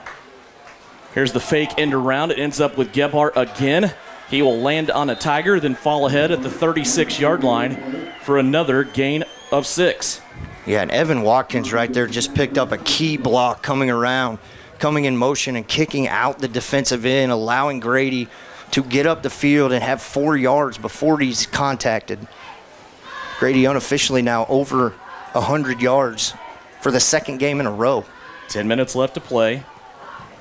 Second down and 4 for Southeast of Saline. Ball sitting at the Southeast 36-yard line. Pistol formation again. Evan Watkins, a slot back directly behind the right guard for Southeast. Jacobson puts it in the belly of Gebhardt. They key on him this time, and Grady goes down. Might have lost a half a yard there. That will be third down and 5 coming up. Third down and 4. And Southeast now, we see them killing the play clock down under 10 seconds now as they snap the ball. A team that's used to going fast. Still a lot of ball game left to go, just now under 10 minutes to go in this fourth quarter. Clock continues to run, 9:20 left to go. 2 wide receivers to the left-hand side, 1 to the right. Pistol formation again with Gebhardt in the backfield behind Jacobson. Gannon looking for the snap from Weller. Here's the snap. They're going to turn, hand it off to Gebhardt. Straight up the gut. He has a first down. Into the second level, across the 50, inside the 45, to the 43 in Tiger territory. That's going to keep the drive alive and a new set of downs for Southeast of Saline as Grady Gebhardt punches it in to Tiger territory. Yeah, what a job right there by this offensive line. Just a hole, probably the biggest hole Grady Gebhardt or any of these backs have had to run through tonight, as it looks like they're going to stop the clock, and we got a flag on the far side of the field. Okay. Did not see that initially. Holding against Southeast. And the flag is down here right next to the sideline of Clay Center on the near sideline. And that play was way over in the middle of the field. So very unfortunate right there. Now you're going to have to remember where the ball was spotted because the chains have already moved. Ball's at the 36. It's not our job to tell them that. Good point. And where did the hold occur? Also, boy, what a carry that time by Gebhardt. The hold may have had something to do with it, though. I did not see the flag initially, and we've been kind of desensitized a little bit to flags because we just haven't had a whole lot now. Mitch Gebhardt is out onto the field asking for some lip service from the officials. Unfortunate right here because great flow to this game, and now we're going to get a dead stop and play right here. Coach Gebhardt is not happy with the white hat. He wants the guy that threw the flag. Yeah, we have not even got a call yet of where the spot is going to be. We really have no idea what's going on, but nonetheless, a great ball game, Devin. Oh, man. Southeast in the second half, the defense has stood up 2 drives. You give up a turnover on your drive, you stop them, you go down and score, you stop them again, force them to punt. But this play, that was third down, I believe. So now you're going to have third and probably, well, we don't even know where the ball's going to be at or where the flag was, but you're probably going to have 3rd and 10 plus right here regardless. So if you're Southeast, you have to look. I mean, where else do you go other than sure hand 22? Southeast just keeps backing up here again. We really haven't had a placement of the ball or anything. The yard marker, the ball marker, part of the chain gang on the far side, never moved. He did his job keeping that spot at the 36, so he's got an A-plus gold star for the night. There we finally get a holding call. So we're going to see here, of course, Clay Center has to accept it. And we'll see where this Lance here. It's going to be at the 25-yard line. So you have 3rd and 15 right here. Good spot right here to thank Salina Septic Service for jumping on board and sponsoring tonight's live stream video. So back to the 25. Goes southeast of Saline. It's going to be 3rd and 14. 3 wide receivers to the left-hand side. Hopkins, Berrigan, and Thaxton. Empty field to the right. Jacobson, play action. Wants to throw the screen out to Gebhardt. Gebhardt past the 30, 35, takes on a Tiger at the 40, and he's close to a first down. He is going to be close to a first down. He's going to be a yard shy, says the official, as he stands on the 39-yard line. It's a gain of 13, and now southeast of Saline has to look at this. What a great block on the outside out here by one of the wide receivers. I missed it looking back, but a great job to set the edge. I think it was Berrigan again. It had to have been Berrigan coming around because Malachi had ran his guy clean out to the middle of the field. 4th and a yard. Southeast of Saline backed up at their own 39. Looking to move the chains. Jacobson, a long count. Now he turns and looks at the sideline. The press box vibrating here. 2 receivers to the right. Jacobson resets. And a timeout's going to be called. A timeout or delay a game, one of the two. They're going to call a delay. Or did they give him the timeout? They're walking off. The official said delay a game. Now southeast of Saline is going to go over and talk about it with Coach Gebhardt. Yeah, they're going to mark off the penalty, but everybody thinks there's a timeout right now. Yeah, we'll keep it right here. They're going to give him a timeout. As they are going to give him a timeout. Now Clay Center's not happy about that, and we will step aside for a 30-second timeout. Let's make it quick. 8:47 left to go here in the 4th quarter. A timeout by southeast of Saline. It's their first here in the second half on KINA. Are you looking for a local brokerage firm to help you with your Medicare, life insurance, and annuities? L&L Advisors is the #1 local Medicare supplement and insurance specialist. Medicare can be confusing. Let the experts at L&L Advisors help make sense of it. Stop by one of 3 locations in Salina or McPherson and speak to an agent about the needs of your family. L&L Advisors, main office at 717 Roach right off Crawford and in the Central Mall Salina and downtown McPherson. Based on honesty and trust, contact L&L Advisors today. You're listening to Southeast of Saline Football on KINA. Back here in Clay Center, it's week 2. Playoff form right now, week 2. We have had a great game, and we didn't expect anything less than this. Of course, these 2 teams hooked up middle of the season last year. Southeast of Saline had actually already started district play when they came in to play Clay Center last year. Both teams were 4-0 at that point. This is week number 2. Southeast of Saline now lining up again. 4th down and 1. Ball on the 39. They need to cross the 40. Gebhardt in the backfield. He's going to take the handoff. Has to get away from a tackler. He does, and he has the first down. First guy through for Clay Center was Weston Hammond, and Grady Gebhardt put his left hand on Hammond, stepped through his tackle, and converted it for Southeast of Saline. Yeah, probably right now the biggest play of the night, and that was 100% on Grady Gebhardt, breaking the open field tackle and getting 4 yards right there for a first down. He needed 1. He got 4.5. Out to the 44-yard line they go. Southeast of Saline now with a new set of downs. Still in their own territory. They haven't crossed the 50 yet. That's where the adventure has come in on this drive. 22-14. Southeast leads it by 8. 2 receivers to the left. Jacobson fakes it to Gebhardt, and he's going to be ankle tackled. He will only get about a yard. Ankle tackled and taken down at the 45. We got a Tiger hurt. Looked like he got tangled up over there with one of the offensive linemen for Southeast of Saline on the far side of the field. Yeah, Gavin Riles, and he's going to check out now. And it looks like, can't see a number who checked in for him, but he did hobble off the side of the field. Riles, one of those guys, I think that he did not play last year. Now out for Tiger football here in his junior season. He might have played last year. I'll take that back. Jacobson, high snap, face mask high. He brings it down now to Gebhardt. Grady puts his head down, and he works through the traffic, and he's going to move it out across midfield to the 48 of the Tigers. This drive started with 11:44 left to go in this 4th quarter.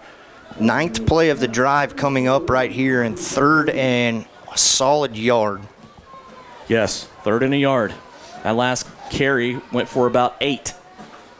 Grady now unofficially, 24 carries, 117 yards. He's worked for every single one of them.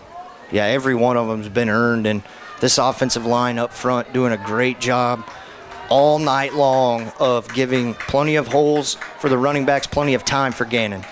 3rd down and 1.5 yards, it looks like. Here's the give to Gebhardt. He's going to be hit early. Plunges ahead, though, holds the football out, and they're going to spot him about probably a yard shy. Grady did a really good job. Of course, it depends on where the knee went down. His knee may have been down before he reached that football out, what would have been close to the sticks. And they're going to say about this much, about a foot, the official says, as he looks towards the press box. Again, another 4th down for southeast of Saline. Yeah, the 3rd 4th down on this drive right here. Gebhardt this time on the left hip of Gannon Jacobson.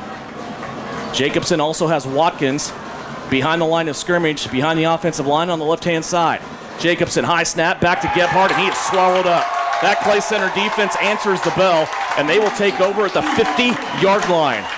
Great field position for the Tiger defense, who stands tall. If you're not ahead by 8 points, you don't make that play if you're southeast of Saline. Clay Center had to do that. Yeah, there was no question. They had to sell out for the run right there, knowing that Grady, I think everybody in Clay County, maybe Southern Saline County, knew that ball was going to go to number 30. So they're going to mark it actually at the 49 of Clay Center. And a big roar from this crowd here supporting their Clay Center Tigers. The Tigers take over, 51 yards in front of them. 6:08 left to play here in the 4th. 22-14 our score. Southeast of Saline leads it by 8. Here's the give to Girton. Isaac looking towards the corner, comes over the right-hand side, slips through 2 tackles. Could have been dead behind the line of scrimmage, but he keeps the play alive, and he's going to make it all the way down to the 26. Momentum is swinging towards the home team, with Clay Center now threatening after a gain of 25 yards. Yeah, and it's once again, it's the arm tackling that has got to the Southeast team all night long. Unable, the first, the second guy, sometimes the third, unable to bring down whoever is carrying the ball for Clay Center. Boy, he was really dead in the rights back in the backfield, probably for a loss of about 1. Wouldn't have been a big loss, but he just kept that big body moving. That's the longest rush of the night for Isaac Girton. Now 9 carries, 51 yards. 1st down and 10 for the Tigers at southeast of Saline's 27-yard line. Plattson's going to keep it here after the fake, and he's going to plunge ahead to the 25 after a gain of 2. Much better job up front right there by the Southeast team. Drew Weller, looked like Killian Vaughn maybe coming in to make that tackle as well. Ball sitting at the 25-yard line. Clock continuing to roll as we approach the 5-minute mark.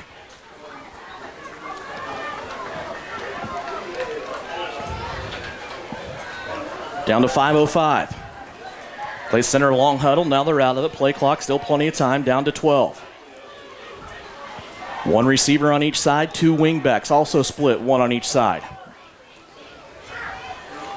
Movement up front. Nobody crosses the line of scrimmage, though, for southeast of Saline. Plattson's going to flush out into the second level. He's going to plunge ahead and be brought down at the 16-yard line. He'll have a Clay Center 1st down after a gain of 9.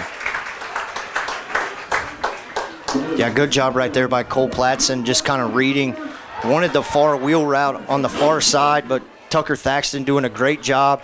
So now they'll wind the clock again as a new set of downs right here for Clay Center, and in no hurry right now to score. Still 4:30 left to go in this game. 4:30 left to go, as you said. 4th quarter, 22-14, southeast of Saline. What a game we have here for you in week number 2. Clay Center has a 1st down and 10 at the 16-yard line. Platson and Girton in the backfield for the Tigers. They're going to give it to Owen Craig. He's trying to sweep the left-hand side, and he's going to be taken down for a loss of 2. Grady Gebhardt and company out there stringing him out for southeast of Saline. Kenyon Douglas also in there along with Tucker Thaxton. Yeah, and Tucker set the edge right there and made him turn that back up inside. So a loss of 2 yards right there. Good job on 1st down for Southeast to push them behind the sticks as we go under 4 minutes to go in this game. That was the first carry of the night for Owen Craig.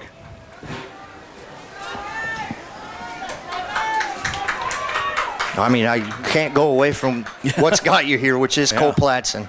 3:35 left to go. 2nd down and 12 now from the 18-yard line for Clay Center. Platson back to throw. Here comes the heat from Lippold. He finds a receiver and again dropped.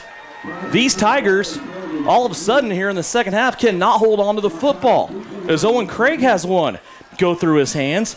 Cole Platson, 1 of 5 throwing the football, Russ. 3 of them have been great throws. Yeah, and the leadership that Cole Platson just had on that play, it was incomplete. He's the first one down there to pick him up off the field, give him a tap and say, hey, go get the next one. But it's the next one that's been dropped and the next one after that that's been dropped. The incomplete pass does stop the clock. 3:29 left to go.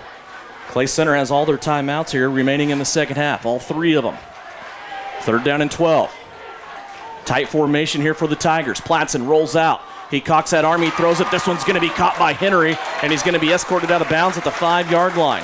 That one right in the numbers of Walker Henry, and the senior takes it out of bounds at the 5. It's going to be 1st down and goal for Clay Center after the gain of 13. Well, they haven't ruled 1st down yet, as they look like they spotted it about the 6.5 almost yard line, and they're going to measure, and the guy already walked the stick off from the original spot. Oh, boy. And when you know it, too, whenever it seems like, I'm sure it's not, but it seems like whenever we have a measurement like this, it's all the way on the other side of the field. Yeah. So it's like we're going to lose accuracy by 5% every 2 steps we take. Yeah, it's kind of like taking a measurement in an indoor football game. You just spot it wherever and just give it a 1st down or not. Yeah, you don't. So I think it is going to be a 1st down right here for Clay Center. So that's their 3rd 1st down of this drive from the 50-yard line. 7th play coming up. Remember, though, the chains were broke earlier. They had to take a couple of links out and mend it. So you don't know that. I just thought about that. Good stuff. So now you got really 4 plays right here to get in the end zone.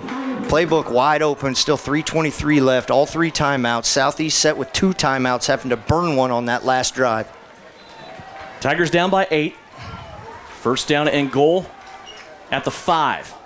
Southeast defense has been phenomenal most of this game. They need to stand up again. Here's Platson trying to take it towards the end zone. He is going to make it to the 2-yard line on a gain of 3. 2nd down and goal coming up. Platson, unofficially tonight, 16 carries, 167 yards. Yeah, it's just ran all over this Southeast defense, but it seems to be in these goal-to-go situations where Southeast has stood up a couple times tonight, and none bigger than right here as this play clock still running under 3 minutes now to go. 22-14, Southeast of Saline. They're trying to protect that lead. 2nd down and goal from the 2 for the Tigers. Platson has Girton next to him. He's going to follow Isaac Girton through, and he's going to make it to the end zone. 1st rushing touchdown of the night for Cole Platson, and it comes from 2 yards away. Yeah, good job right there by the offensive line, and if you're Clay Center, you can't go away from the hand that's been feeding you all night, which is Cole Platson. Really impressed with this young man. I know we watched him last year up here just have a whale of a game and an even better one tonight. But what a heavyweight fight between 2 teams at the top of their divisions in the state of Kansas. Now Clay Center has to go for 2 to get the tie. 2:40 left to go. This is going to be an untimed down, point after touchdown. Mark Henry has his headset off, and he's screaming for a timeout. He's going to get it. So we will step away, a 30-second timeout. We will come back with the point after attempt and an attempt to tie this game for the Clay Center Tigers after this on KINA.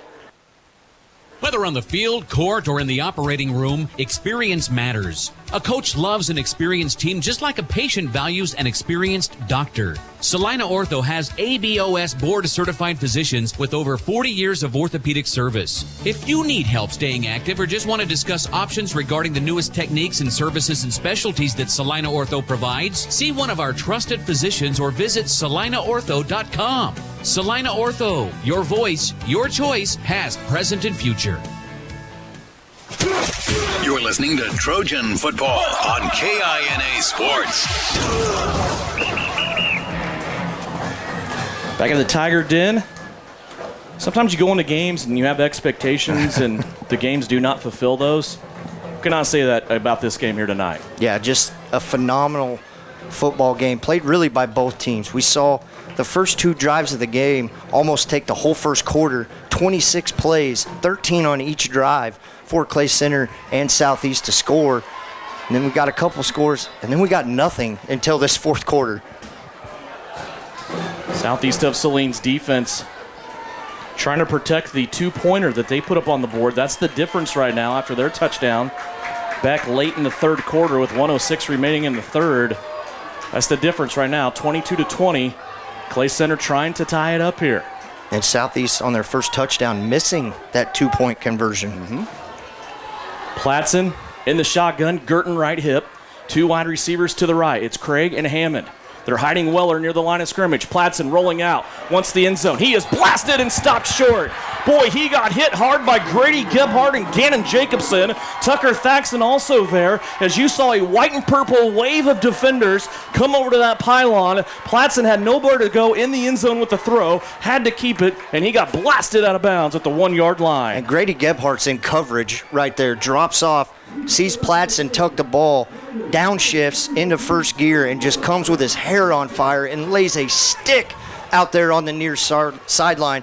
Huge stand on a two-point conversion by Southeast of Saline. Now Clay Center possibly onside kick in play, 2:40 left. You only have 2 timeouts left, though, because you just had to burn one on an untimed down. I see the wheels turning in your head right now.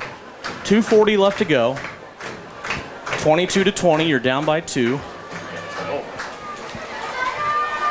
Yeah, it's all about counting seconds, isn't it? And we'll see what Clay Center opts to do here. I love this game in week 2. This is not a game that's going to make or break either one of these teams' seasons. They're not even in the same classification.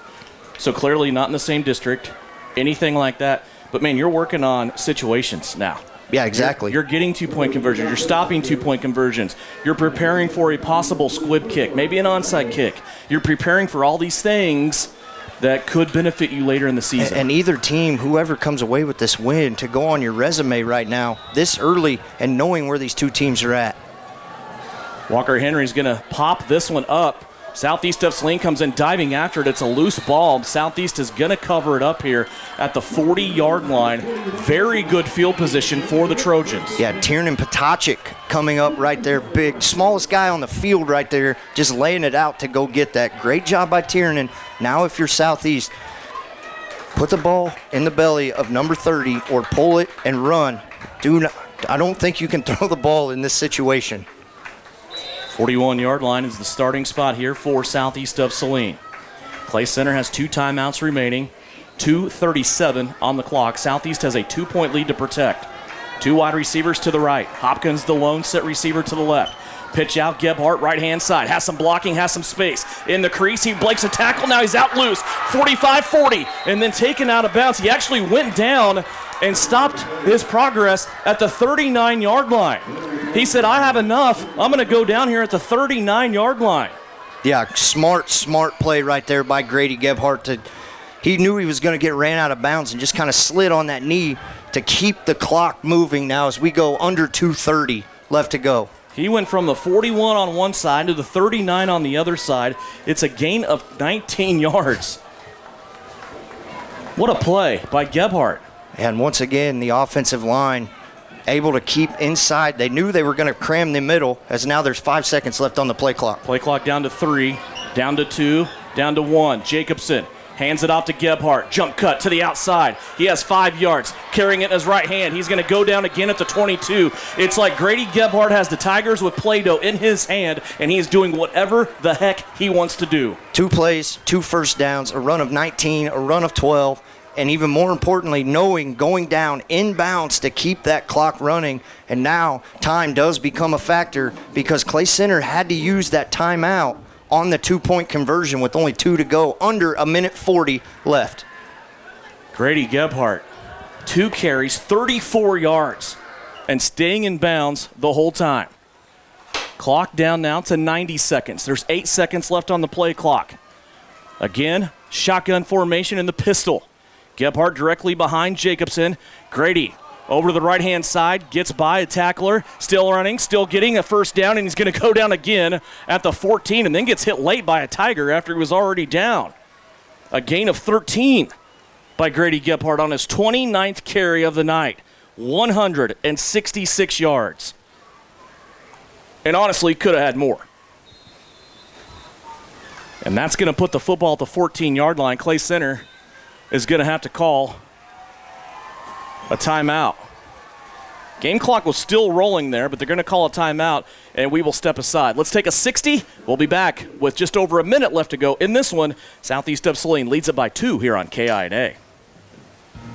For 40 years, Phillips Seed has delivered top-quality certified seeds. With wheat drilling season approaching, now's the time to reach out to Phillips Seed Farms for the latest variety options and tailored seed treatments. It's also the perfect opportunity to plant your corn hybrids and soybean varieties for the 2025 planting season. Visit PhillipsSeed.com. Follow us on Facebook and X, or connect with a local seed dealer near you. Phillips Seed, serving, innovating, growing since 1985.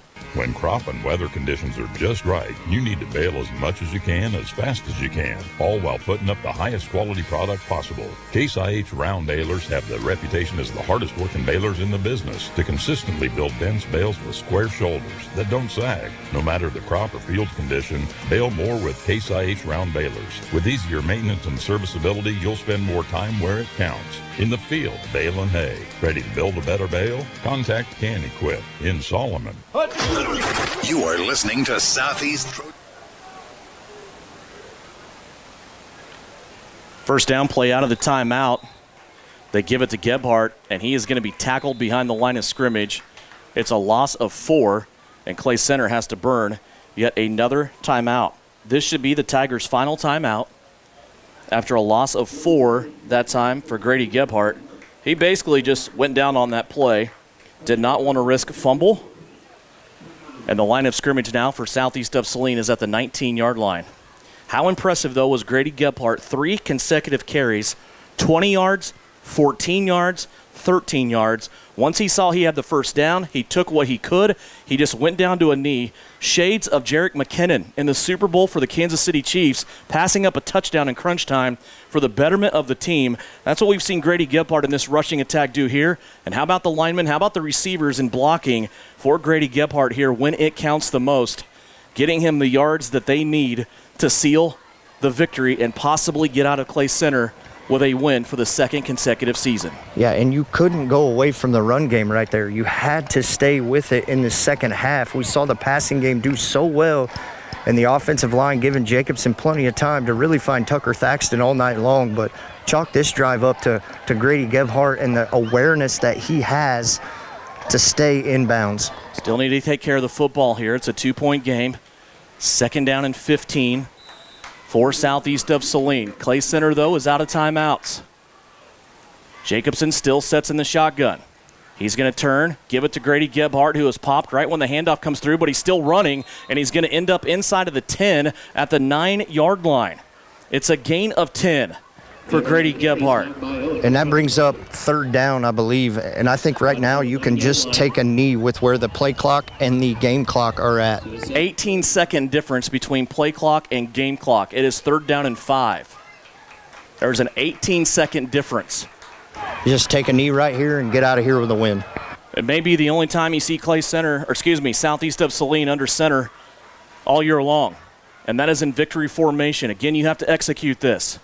It'll be Weller back to Jacobson, and Gannon takes a knee, and that will do it. Southeast of Saline comes from behind. They were down 14-7, and they come through and take care of business in the second half. But what a ball game. You cannot credit either one of these teams enough, and you can absolutely not discredit either one of these teams after a big victory for Southeast of Saline, playing up a classification against 3A Clay Center, and that's why they want these games on their schedule. Southeast of Saline gets out of Clay Center with a win, 22-20. We'll take a break. When we come back, comments from head coach Mitch Gebhardt. We'll also have final stats for you. We will also have a showcase Diamond Jewelers Gem of the Game. It is 22-20, our final score. Southeast of Saline moves to 2-0 on the season right here on KINA.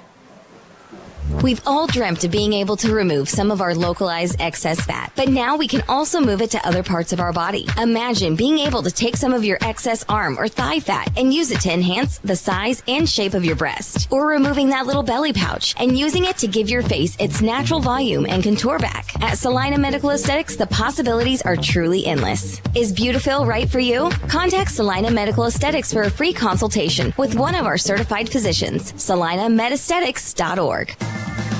Don't get caught on empty. Fill up on all your basic needs at Asaria Oil and Hardware. We want to be sure you are fueled up and ready for whatever may be around the corner, no matter what time of day. Now live at Asaria Oil and Hardware, 24/7 pumps. No matter what time of day or night, your gas and diesel tanks can rely on us. During regular business hours, you can get your favorite pizza and snacks to have enough energy to win the day. Asaria Oil and Hardware, located in Asaria at the corner of Center and Main. We'll fill you up. When it rains, it pours, so it's important for you to get coverage that meets your needs. The team at Kniper Agency with Farmers Insurance can help you understand your options so you can prepare for what the forecast brings. We know a thing or two because we've seen a thing or two. Learn more by calling Stephanie, Morgan, or Tiffany at the Kniper Agency at 825-8419 to find out how they can help you protect the things that matter most to you. We are farmers. Bum, ba, dum, bum, bum, bum. Underwritten by Farmers Truck Fire Insurance Exchanges and Affiliates. Products not available in every state. Visit Suburban Appliance Center in Salina to see the Whirlpool washer with 2 ways to wash, thanks to the 2-in-1 removable agitator. With a flexible capacity, you can take the agitator out for bulky loads or keep it in for items like jeans. Shop now at Suburban Appliance Center and get twice the washer you have at home. Suburban Appliance Center in Salina, located at 1900 South 9th Street, or check them out at suburbanappliancecenter.com. Time for the Trojan postgame show on KINA Sports. Stick around for the game recap, final stats, and reaction from the coach. This is Trojan Football on KINA. Back here at the Tiger Den in Clay Center, successful outing here for Southeast of Saline as they go to 2-0 once again here in 2024. They get a victory over the Clay Center Tigers here, 22-20. They win it by 2, and boy, what a game this was. Goes all the way down to the wire. The running game and Grady Gebhardt at the end, the way to seal it off, and that is our Vernon Jewelers gem of the game tonight. The way Southeast of Saline was able to just seal this victory, take a 2-point lead all the way down the field, and get a victory here in Clay Center. Vernon Jewelers is celebrating their 140th anniversary. It goes until next Saturday, the 21st. You can get a big discount in store and then go to the register and get even more of a discount as you pick a bubble and add on to that savings. It's a Vernon Jewelers in downtown Salina. They've been doing it a long time, celebrating their 140th anniversary. They are open 6 days a week, Monday through Saturday. Boy, the numbers on this one pretty mind-boggling, especially when you look at the balance Southeast of Saline struck in this game. They did not have that balance last week against Minneapolis. They were run-heavy. But in this game here tonight, unofficially, 201 yards rushing, 203 yards passing for a total of 404 yards. They almost split this right down the middle with 201 rushing, 203 passing, 404 total yards. And the bell cow tonight was Grady Gebhardt in the rushing game. He came alive in the second half. He had 31 carries tonight for 172 yards. Never found the end zone. Did Grady Gebhardt, though, after 4 touchdowns last week, 43 yards for Gannon Jacobson here tonight as well. In the passing game, it was Jacobson and Thaxton. Jacobson ends up tonight 19 of 26, 203 yards. Thaxton, 10 catches, 125, and 3 touchdowns. Let's go down to the field. Here's Coach Gebhardt. Coach, we kind of talked at halftime, and you thought this was the game you thought it was going to be, and what a battle in the second half. But I think we'd be missing to start if we didn't talk about Cole Platson and the game he had. You know, you struggled really all night to bring him down in the open field, but talk about how your defense stood up when it mattered. Well, you know, he's a good athlete. I mean, good athlete, and he's not the only one. They got dudes in a lot of places. They're going to win a lot of football games this year.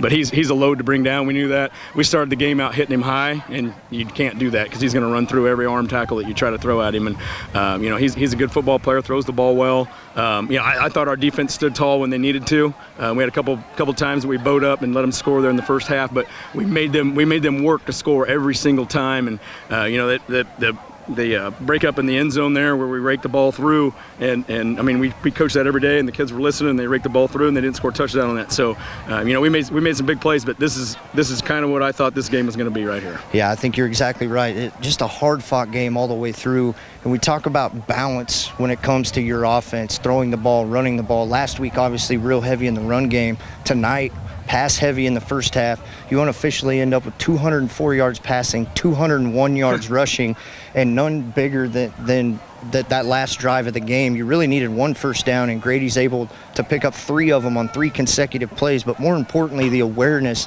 to stay in bounds to keep the clock running. And these guys have been playing football for a long time, so they understand the game. And I give credit to the guys up front because we don't get first downs if those guys aren't blocking. So, and I felt like we blocked pretty good downfield too for those runs. I wish we'd have got that first down. We had 4th and 1 there. Whatever, but we didn't. And if you've watched Trojan football very much, we're probably going to roll the dice a lot of times on 4th down. But the kids stood up to the challenge, didn't let them in the end zone for the 2-point conversion, and then we got to run the clock out on offense. Yeah, your offensive line. I talk about them a lot week in and week out, but none bigger. Really, this week, Gannon looking very comfortable in the pocket, having a lot of time to throw where he didn't have to roll out of the pocket. So your offensive line, once again, phenomenal up front all night. Yeah, and you're exactly right. I felt like Gannon could get to his first, second, and maybe even third reads at times in the passing game. And when a quarterback can do that, they get comfortable. They aren't having to worry about somebody coming at them. And, I think as the season progresses and that line develops, and Gannon does too, our passing game is going to be really good. And the offensive line, you just touched on it, the first, the second, the third read. That last touchdown pass by Tucker Thaxton, he stares off into the left side on a wheel route and has time to come back knowing Thaxton would be in the middle of the field. So you're exactly right. Offense played great. Defense stood up when they needed to. Congratulations. Thank you. 1-0 this week. 1-0 this week. Yeah, we'll go on to next week. Yes, Good job, Coach. Yes, sir. Thank you. Devin. That's head coach Mitch Gebhardt on the field along with Russ Kossel. It's brought to you by Frisbee Construction. As we talk to the coach after another Southeast of Saline victory, now Trojans 2-0 on the season as they put up 201 yards, rushing 203 yards, passing 404 yards total offense. Clay Center tonight had 268 yards of total offense. They were kept off the field a lot, though. Time of possession lopsided for Southeast of Saline here in the second half. Final numbers on Platson, 8 of 17, 63 yards passing. He only completed 2 passes in the second half after going 6 of 11 in the first half. He really got it done in the running game, though. 17 carries tonight, 169 yards and a touchdown. Jace Weller, the leading receiver, 4 catches, 31 yards and a touchdown. Weston Hammond also had a carry for a touchdown for Clay Center. And this game really had everything. When you look at the final stats, you look at the final scoring and what went down. And our Everhart Precision pass of the game, brought to you by Everhart Precision Ag, was the winning play. We didn't know it at the time, but 1:06 left to go in the third quarter. Gannon Jacobson hit that quick slant that Russ just talked to Coach Gebhardt about. 19 yards in the end zone, and Jacobson to Thaxton, our winning play of the game. And that was our Everhart Precision Ag precision pass of the game. 19-yard quick slant. Jacobson, though, this was key, adding on the 2-point conversion and making it an 8-point game. Because Clay Center would come back, they would score a touchdown, but they were held out on the 2-point conversion, and that preserved the Southeast of Saline victory 22-20. Russ, you probably heard me when you're down on the field tonight. Our Vernon Jewelers gym of the game, it's got to be the running game at the time where it mattered, right? Grady Gebhardt broke off 20, 14, and 13 yards, all first downs, and then went to a knee to keep the clock rolling to make Clay Center use their timeouts there towards the stretch. He could have had more. He could have possibly had a touchdown, but he got the first downs, kept the drive alive, kept it moving down the field. Yeah, and, you heard Mitch just talk about it when I was down there with him is, situational awareness. He knew he could have got more. In fact, he told me, he was like, he could have scored, but he had the awareness to get down, and the rushing game in the second half really was the difference. They had a 15-play drive when they scored that touchdown. So a great job right there, really in the second half. And head coach Mitch talked about it. The offensive line really won that game for him in the second half. So that'll do it from Clay Center as Southeast of Saline and now turns the page. They will look ahead to returning home next week and another good team wearing orange and black that will be waiting for them back at home on the campus of SES. It'll be the Beloit Trojans as Southeast of Saline will get back into league play and they will take on the Trojans next week from Southeast of Saline. Of course, we'll start it off with your Salina Post Sports Friday night preview. Me and Tyler Henry looking at the area games from 6 until 6:30. Then, of course, Trojan pregame starts at 6:30 with Countdown to Kickoff brought to you by L&L Advisors. Stay tuned here to KINA. We will check in with the Chiefs. They got a big game coming up here on KINA Sunday as they host the Cincinnati Bengals. Pregame at 2 o'clock, kickoff at 3:25. We will have a show and a feature with Mitch Holtis previewing that game coming up called Defending the Kingdom.